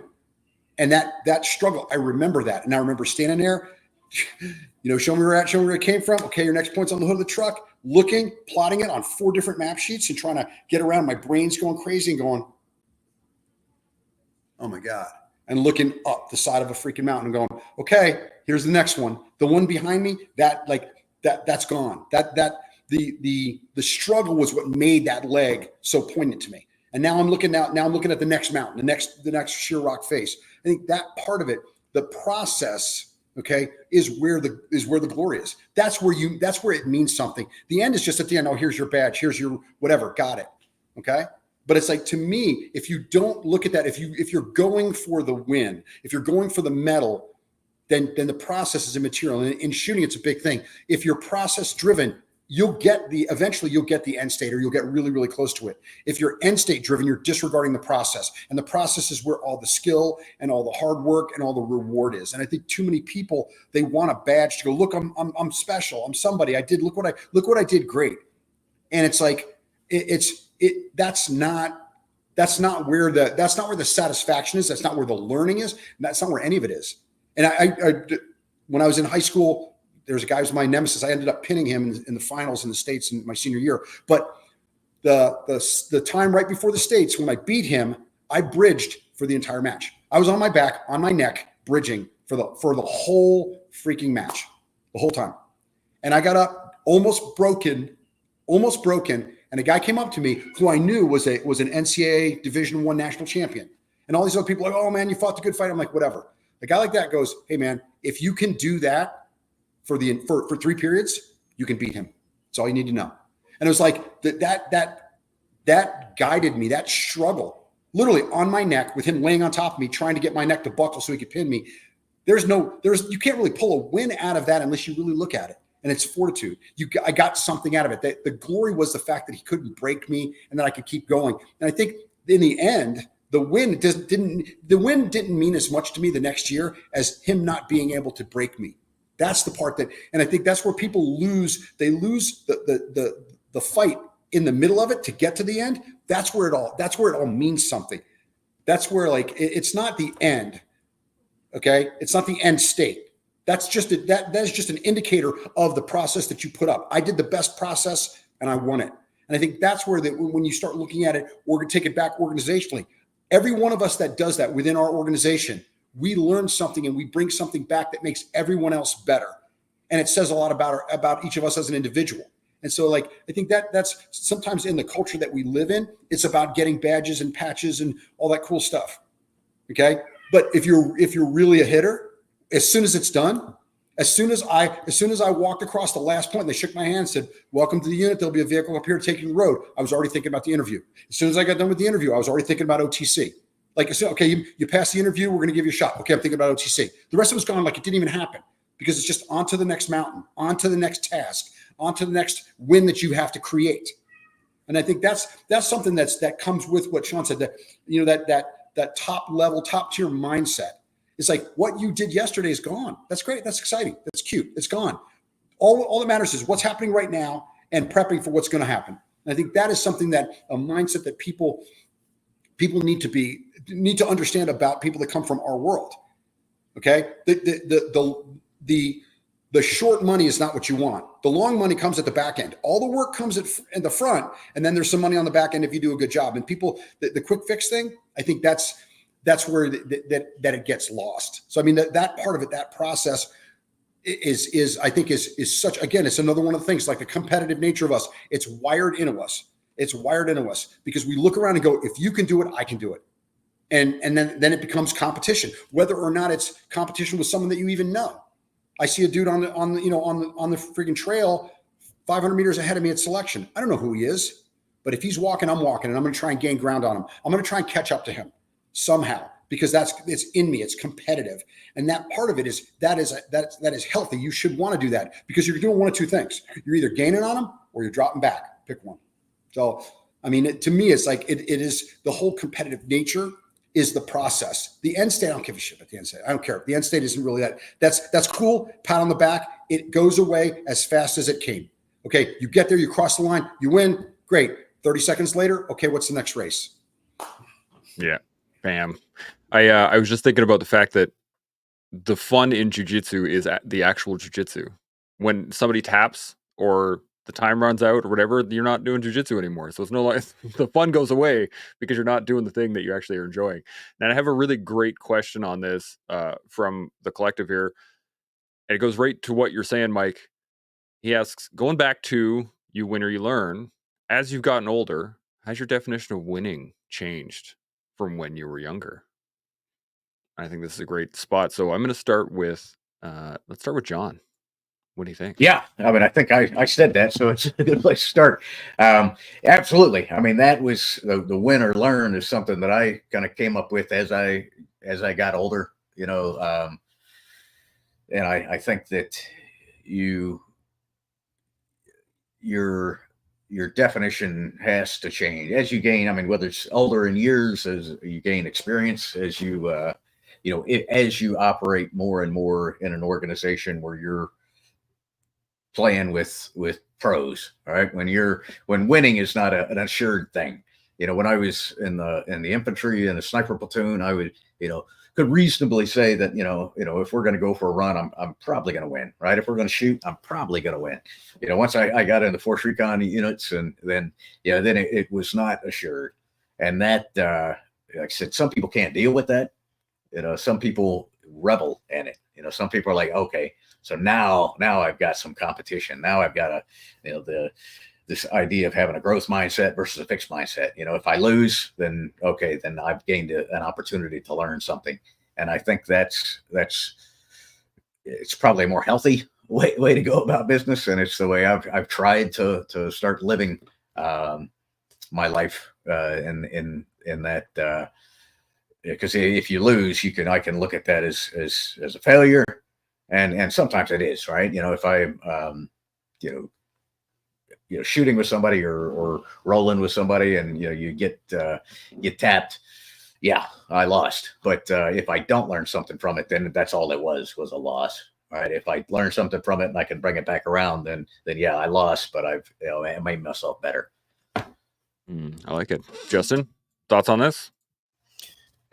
Yeah, I think as you get older, I mean, I'm not that old. Like you and I, Chance, are probably the youngest guys on the panel right now, but yeah, we've still seen it occurring, right, in our life as we get older, that you have to adapt. But I think the pipeline in these units does a good job of, organically changing that definition for you, right? So if you go to Buds or Ranger School, or you go through SFAS or whatever it is, you get beat down right in the beginning. It's a physical grind. Sure, it's a mental grind, but the mental grind is a beat down, right? They want to break you mentally.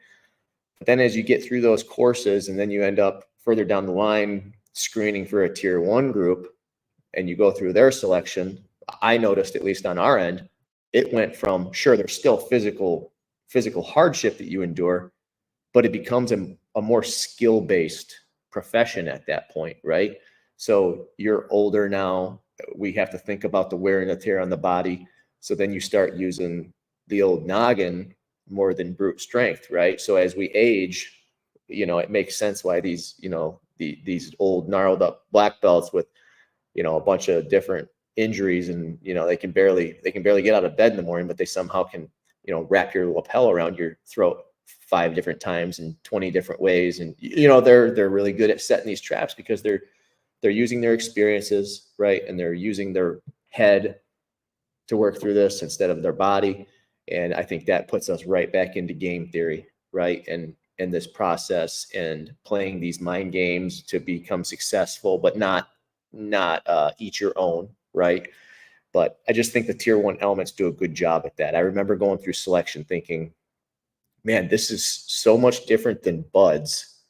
And I think I'd rather do Buds, right? Like I'd rather deal with the physical abuse, because I was still young enough, and I already knew that I could do that, right? I proved it. And I was like, this is way worse. All this scrutiny, all of these new challenges mentally, having to basically build a new process. So as I aged in the community, that's what changed for me. Was it went from being solely physical to being more intellectual and adapting in that fashion. And it's a beautiful thing that it's just organically built into the communities, right? They do it for you, if you continue to push and drive and screen for the next piece. So, and then it sets us up for things after. 100%. Love it. Mike, any thoughts on this? Yeah. Our selection process of the unit is just individual. You don't know anything. You just go from point A to point B, do the best you can. And that's where they figure out who you are, because you're not trying to measure the best you can based on what you think the best is. There is no scale. It's just you. And so you push. That's where you learn to go at 100%. You go at, this is all I've got. And I remember saying that, like literally saying that to myself, like, I'm going to give them everything I got. If I don't have enough horsepower under the hood, then I shouldn't be here. But if it's good enough, they'll let me know. But I don't want to wake up in the morning and go, you know what? I gave them 99.6%, and maybe that 0.4% would push me over the edge. I'm going to go until I'm freaking puking at the next RV, plotting my point. And if they let me go, I'm going on to the next one. But as far as as you get older, that's where I think maybe I'm a little different. I'm going to, even if there's a part of me that says, it's probably not really reasonable or rational for you to think you're going to win. I'm going there to win. I'm stepping to the line to win. I'm going to give you 100%. I don't care who you are. I'm coming at you with everything I got. And if that's 82% of your performance, I don't care. It's 100% of what I got, and that's what you're getting. So my fear is to revise my expectations of myself downward so much that I'm just fucking slouching towards mediocrity. I don't want that. I want at the end of years ago, at the end of the Sound and Narrows run, I was ahead of the group that I was with by a fair amount. I still sprinted over the line, dropped my knees and puked, and then got up and ate oranges and drank water. Okay. I'm going to sprint through the finish line every time. If that sprint is a little slower now, so be it, but I'm still sprinting. So my fear is that you start rationalizing giving less of yourself or pushing less hard.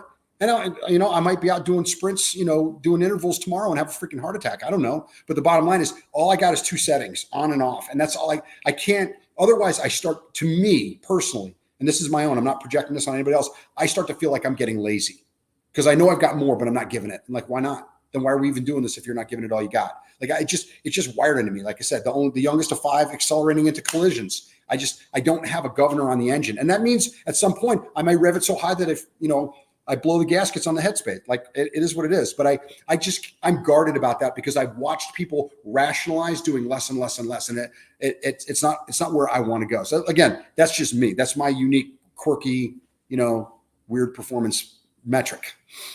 It's a slippery slope though. It's really easy to rationalize less. And there's a lot of people out there that have rationalized nothing as well. So Sean, you got any thoughts on any of this? We're kind of wired the same then, because just the other day, I was on my bike and I was doing sprint intervals and I put it up in my Instagram stories. Of course, it's gone by now, but I'm kind of going a little bonkers on my bike, like getting after it hard. And all I said was uphill sprint intervals, nauseatingly good. I got to be in the game, man. I got to be in the game for myself. And I'm kind of the same way. I'm on or I'm off. And that I understand as a longtime high performance race coach that there is a way to ebb and flow that, of course. But for Sean to feel settled with Sean has to know that I can go at the drop of a hat. And that's why usually when I leave my driveway here on my bike, I'll get up out of the saddle and freaking sprint off my driveway. There's no Rodney Dangerfield, I'm going to warm up before I jump off of the diving board. That ain't me. Like I'm just going to just go straight off it and hit it hard. And that has been my way for a long, long time. I was in basic training, hadn't been in the Army more than a few weeks. And I was a pretty short and underperforming and skinny kid. But I chirped a lot, as I still do. Fortunately, I learned how to use my hands and feet. But back then, I didn't know how to use them that well. And so I was chirping and chirping.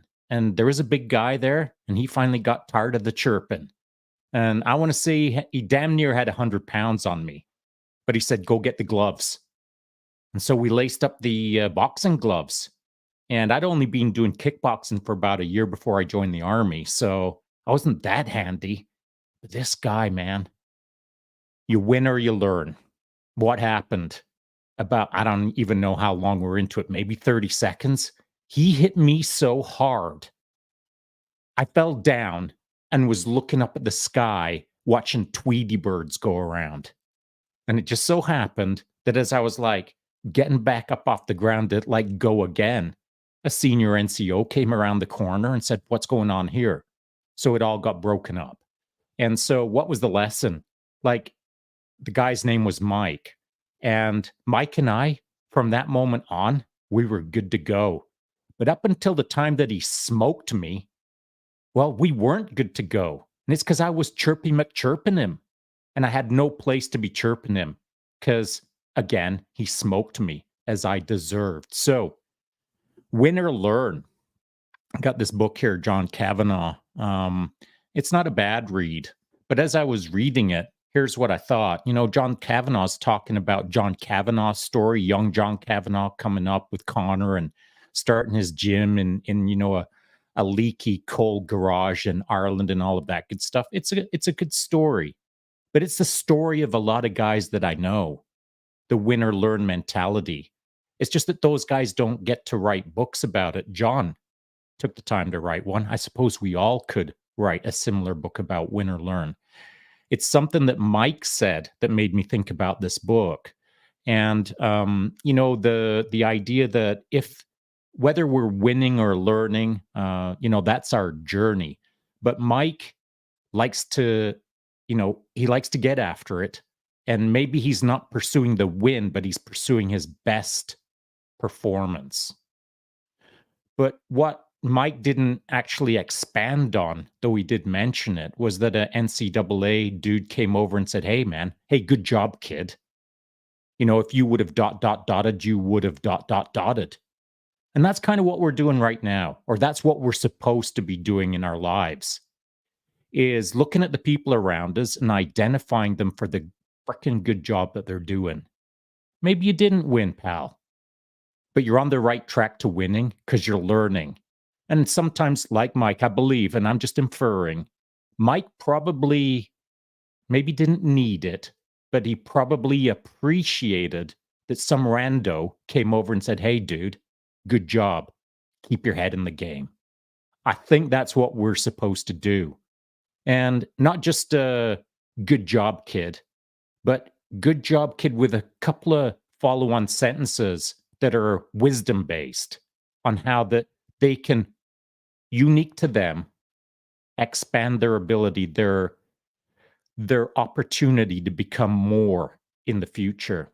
And I think that Mike probably remembers that moment because of the title of that guy, NCAA. It would have been a big deal back then, I think. And I think that if Mike stepped up on me when I was a young buck with the abilities that he has right now and his background and all that good stuff, at his age, when I was 20, if Mike would have stepped up on me as I was like getting my back off the ground with the Tweety birds going around, and he would have just pulled me off to the side and said, hey, man, don't sweat the details. I see something in you. Just keep on hammering. That would have been enough for me. That would have been enough for me to dial up my rotary dial an extra notch to 12, because I've already dialed it up to 11. And so I think that one of our jobs is to act in that capacity to some degree. I love that.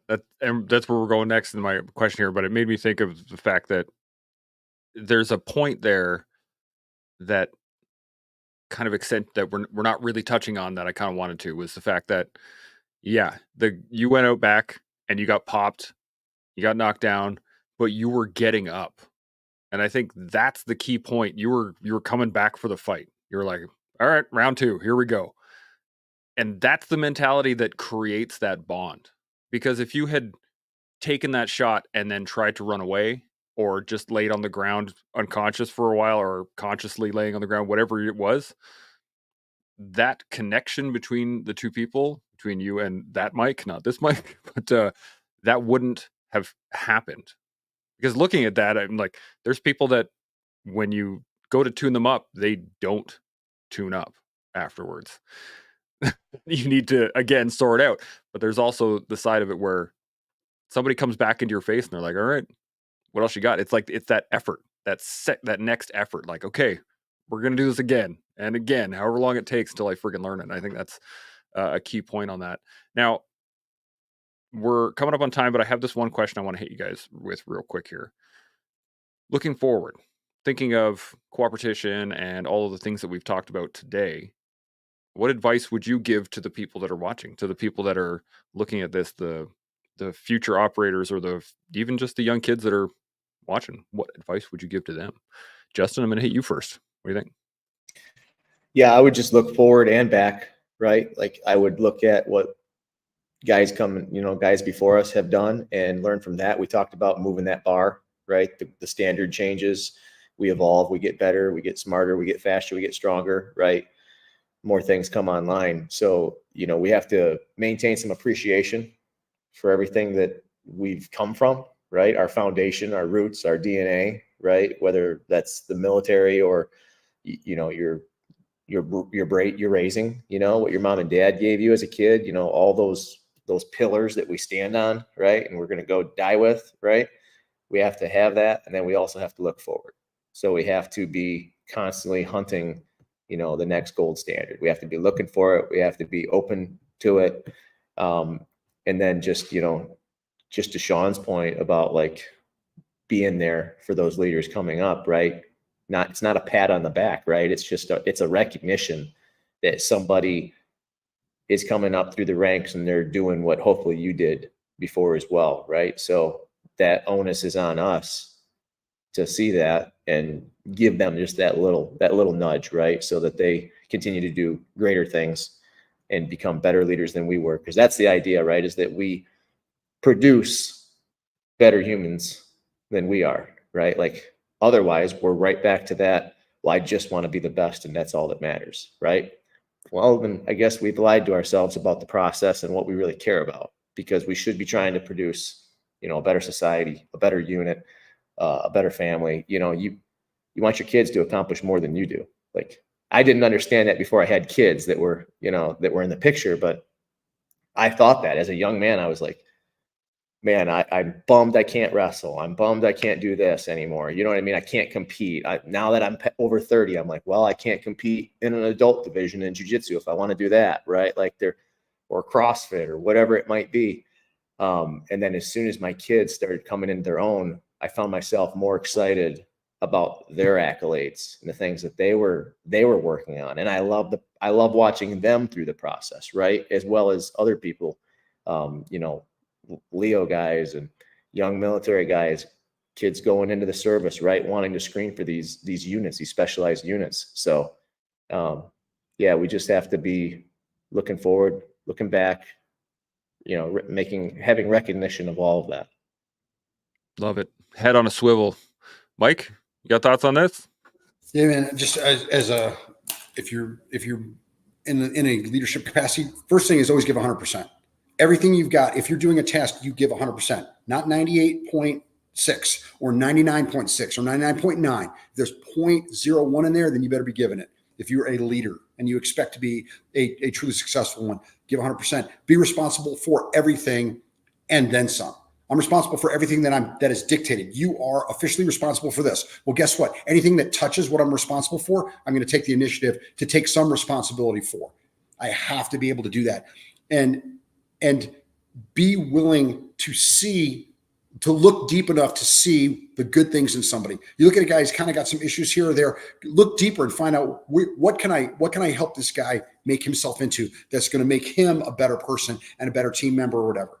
Okay. You got a guy that's got an issue here or there. How can I work with him? I'm not going to beat him into submission. I'm going to mentor him into success. And so it's like, you have to be selfless in that regard. All those things have to do with, one is just 100%. Everything you do the best you can. And you've got to be selfless. You've got to put everything that you are responsible for ahead of your own comfort. Okay. You're the last person to eat, the first person that gets done. That's just NCO business 101. Okay. If there's not enough chow to go around, guess what? You're eating a field meal and they're all getting hot rations. Like that's just the way the sacrifice is always on your end. Okay. The benefit always goes to them. That's called giving 100%. That's leading by example. You know, don't be late, don't be light, don't be out of uniform. You have to be the standard, which means you have to be at 100%. There's a lot to it. That's why really good leaders are not as common as people think, because it's a lot of work. It takes a lot. Okay. If you are responsible for an element, you are always there before them. You are always the last guy locking the team room door. Like all of that stuff, it takes a lot of work, but the satisfaction when you create a really strong team is worth it. To me, is worth it. Look and go, wow, we look at what we did. I helped foster this, but we did this together. Look at what we created as an element. And that's like, I think for leaders, you have to look outside yourself. The success, the difficulties along the way. Okay, the struggle is the glory. The difficulties in forming that cohesive bond in the end, you're going to look back and that's what you're going to remember the most and you're going to be the most proud of. Not the end state of what you created, but how you got there. Love that. John, thoughts? Yeah, to Mike's point, there's a quote by the runner Prefontaine who says, "To give anything less than your best is to sacrifice the gift." And I think all of us are blessed with some amount of whatever it was that kind of pushed us to into this life. And to do less than 100% is to kind of shoot that in the face, right? To snub the greatness that was given to us. The thing that I tell every group of Marines that come in that want to be Raiders, I put a PowerPoint slide up on the wall that says, to do or do is the little greater than sign be, right? To do is greater than to be. And that, I could, go out to the PX here on Camp Lejeune and hand out Raider badges or tridents or black belts, or I could put you in a helicopter and take you to the top of Mount Everest, right? All of those things would let you say, I've been to the top, right? I've been a black belt. I'm a Raider, I'm a SEAL, but the real glory comes in doing the things that make a SEAL or a Raider or a Green Beret or a black belt or whatever, the work that you put in every single day. And from a leadership perspective, it's absolutely that idea that in World War II, it really kind of started in the Marine Corps World War II with the Raiders, with this guy named Evans Carlson that started the Raiders. And it was kind of a novel concept at the time that rank comes with responsibilities, not privileges, and pre-World War II, that was not quite the way that things worked. But, the fact that leaders eat last, that leaders, look out for the welfare and well-being and the training and the demand the excellence of the people under their charge. So I think for anybody, that's looking to become a leader, step into leadership roles, the things that made you, successful, the things that helped you get into a position to become a leader are going to be the things that continue to make you successful. But if you're not, like we've talked about, looking for the next hard challenge, the next mountaintop, the next peak, then you're not really doing your job as a leader or as a man. That's a good point. Sean, any thoughts on this? I'll keep it fairly brief. I'll say this, that's all good advice. I'm going to try to say something a little bit different. And it is, I think it's important for future leaders to consider evolutionary thought. So it's not enough to be a good leader in context of today's leaders. So if we were all leaders of a unit right now, we might be the gold standard within the unit, but that ain't good enough for the future. There has to be evolution beyond our gold standards. The future gold standard has to be better than today's gold standard. So evolutionary thought towards the idea of future leadership has to be really concretized within the unit culture or the team culture. And so how to do that, how to have evolutionary thought. Well, let's pretend for a moment that everyone's reading Sun Tzu and everyone's basing all of their ideas on Sun Tzu. And 47 years from now, everyone's still reading Sun Tzu and still using that as the gold standard. That ain't enough for me. That ain't evolutionary. That's mimicry. And so I'm not poo-pooing Sun Tzu. I mean, I love the dude. I love his writings. There's a number of strategic thinkers that I read and appreciate for what they bring in the way of wisdom or thought. But our job is to take all of that and turn it into a novel thought, an evolutionary thought. And so if all of the standard issue books aren't doing it for a unit to create unit times 2 or generation 2.0, then what it requires, I believe, to create evolution is look for new sources of information. And it ain't Sun Tzu. You can have that in your back pocket, but I'm suggesting that you go find what others aren't doing. And that means like sitting down with Justin in a coffee moment for an hour and just picking his brain, what his novel thoughts are on leadership, future leadership, how he would do it differently if he had $1 billion to not fix the problem, but to create a new solution. That's what I'm talking about in the way of future leadership. Requires evolutionary leadership, which requires plumbing from new sources of thought. So this panel is an example. If someone said, okay, this weekend, boys, we need y'all to come up with a new way to do this better. Here's $1,000. Well, we might spend $800 in restaurants, and then the $200 are to buy the gear that we figure out to do the new thing, and then et cetera, et cetera. And so it'd be our job to figure it out with a mission profile called evolutionary leadership. But I don't think that that's said often enough, that you have to evolve leadership. What is being said nowadays is you have to mimic good leadership. And those two things are wildly different. That is a whole nother conversation, I think, that we dive into another couple hours worth of discussion on that one. It really, this whole discussion has been creating new pathways in my brain of how to engage the problems that I deal with and all the things that we engage with on the show. But I had this little postulation in the back of my head of the fact of, you see this in the movies all the time. The rogue operator, the lone wolf, the Rambos, the people like it's always this guy was at the top of the game, but he didn't play well with others, et cetera, et cetera, et cetera. And I just wanted to get your guys' thoughts on it, kind of, because it seems like a horrible cliche, but at the same time, it's almost, you almost need that as an example of what not to do, if that makes sense. At least in my mind. What do you guys think? Mike, I'm gonna hit you on this one. There's no such thing as a guy at the top of his game who's a lone wolf. That just doesn't exist. That's an artifice, a literary artifice, so you can isolate a character and actually make them the prime person, because then you'd have to, you can develop that character in a really detailed manner. You can't with him as part of a 6-man assault team and have the other guys developed as well. That literally it's an artifice. That's why they do that, and people can't keep track of it. I just know from the literary side. I actually went to school for that. That's why they do that. But in real terms, the lone wolf guy, we get rid of, for my unit, we get rid of those guys. You're not a lone wolf, bro. No, you're part of a pack. Okay. If you keep running off on your own, you're not part of the pack anymore. So it's an artifice. It's not even real. And they're not at the top of their game. And I think it makes special operations look bad.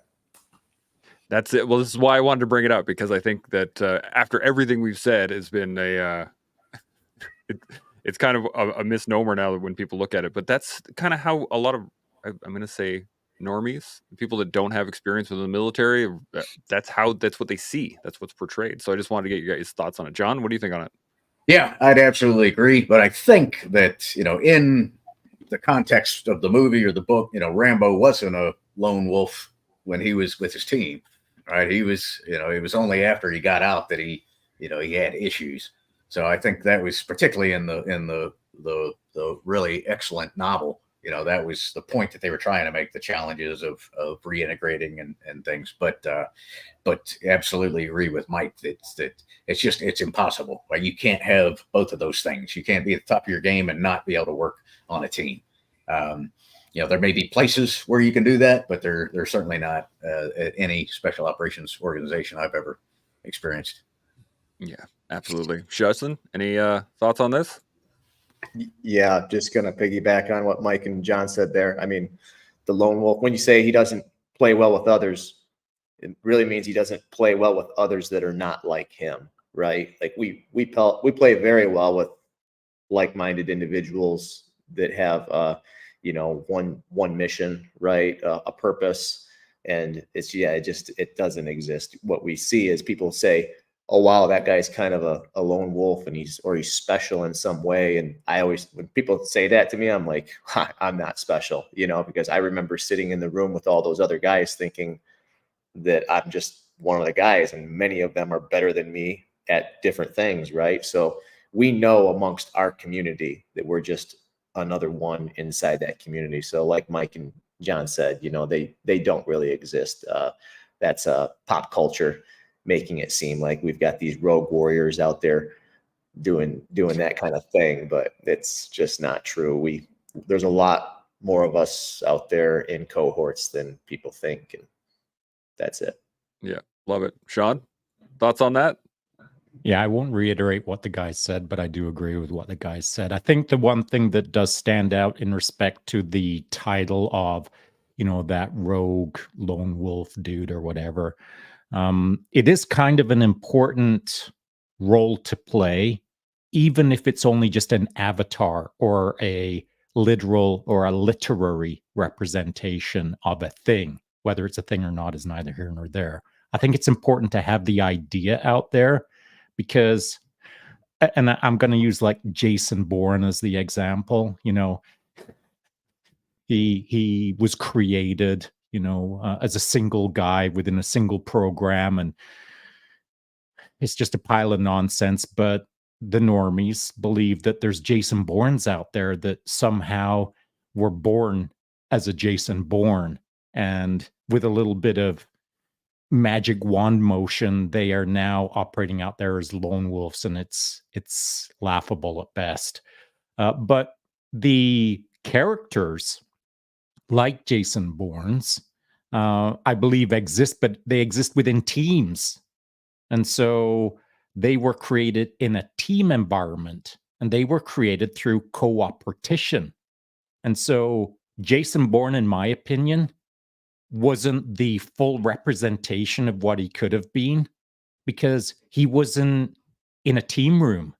He wasn't like with 4 or 6 or 8 or 12 other guys who were all just like him and pushing the pace to such a hellacious degree that Jason Bourne became the totality of what he could have been.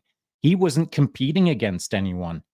He wasn't cooperating with anyone. He was just Jason Bourne being magnificent. And I feel that he was probably only representing himself at like 80%.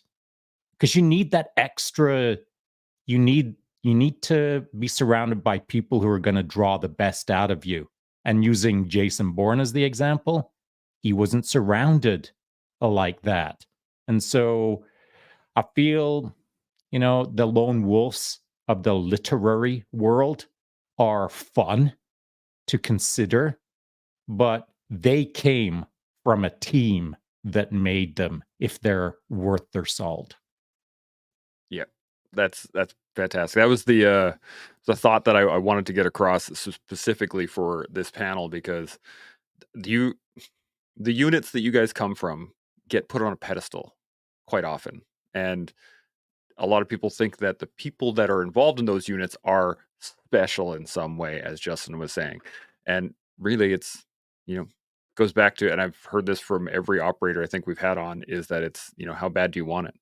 If you want to be there, you're going to push your body to be there. And you're no different than anybody else physically. You're a human being, just like everybody else. Is fantastic. Now, well, hang on a sec. If that's the way you're going, I got to adjust. I got to adjust fire on that one, because I don't agree with that. I agree with there are special people required in special teams and special units. A special operator is special as compared to the norm.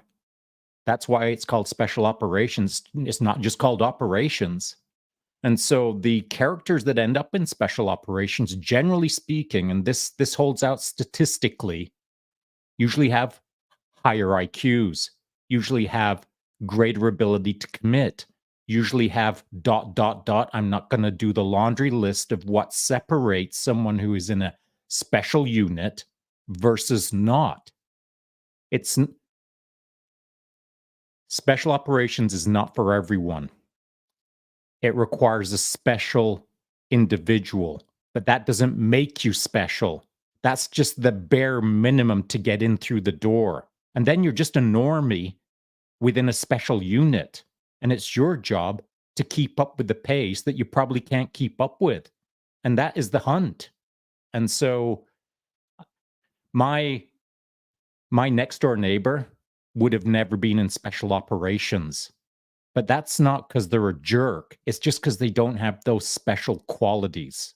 So if your comment, Chance, is that, anyone can do it, that is wholeheartedly not true. Roger that. That's a great clarification. I was thinking more along the lines of the fact, I think I said this before, was that anybody could do it, but not everybody can do it, if that makes sense. Like the physical process of it, it's not different for any one person. It is the physical process.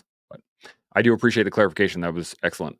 Now we are just at 2 hours right now, and I want to make sure any other thoughts on anything else that we've talked about so far. I want to get some final thoughts, and then we can wrap her up for the afternoon. But before I do that, I just want to say thanks, guys. John, Mike, Justin, Sean, this has been awesome. I think there's a lot of really great information for anybody that's looking to learn how to be cooperatively competitive. It's fantastic. So let's get some final thoughts. John, you're on top here. Anything Right. still? No, I think we've really hit it. I mean, I've had a blast being on here with Mike and Justin, and you guys, seeing you guys again, Sean and Chance. I think it's the big takeaway is that competition is valuable. Competition is going to allow yourself to push yourself harder, to be better, to achieve more. So there's always somebody that you should always be looking for. Hey, who's the guy that's faster than me, better than me, stronger than me, and you should be on their tail, right, until you pass them. And once you pass them, okay, who's next?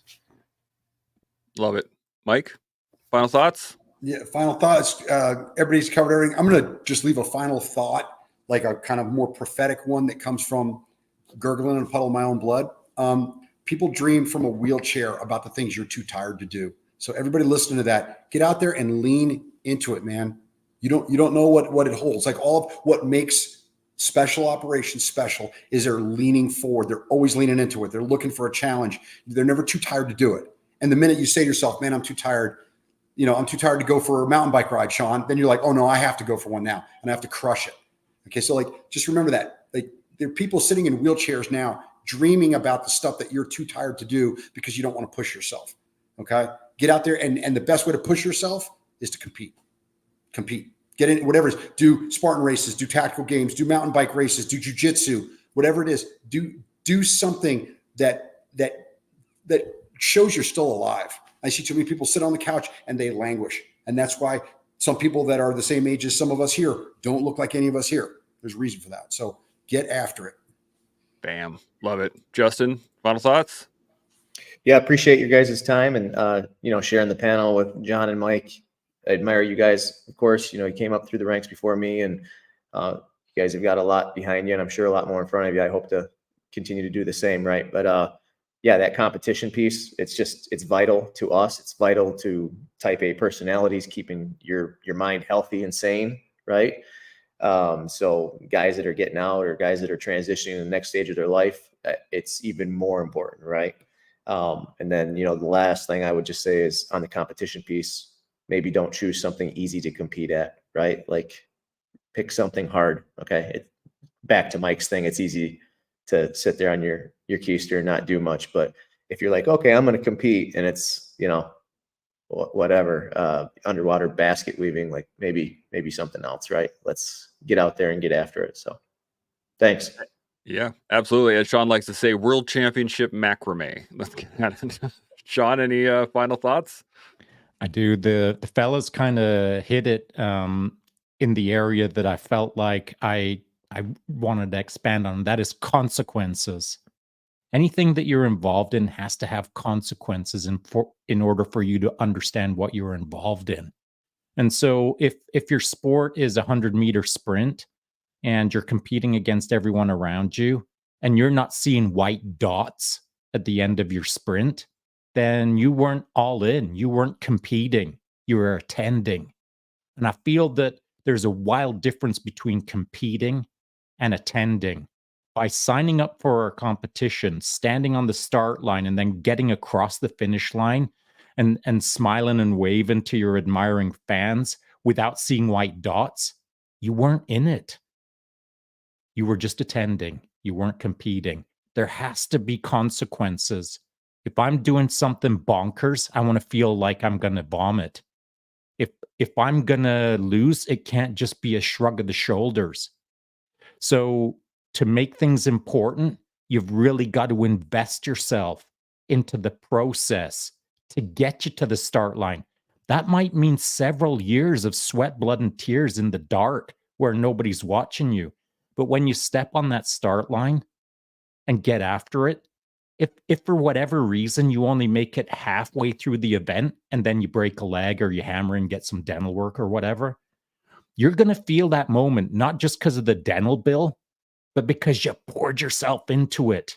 Before the race started, you had made so many sacrifices that it was a mandatory win. It doesn't matter if you win or not. Who cares, man?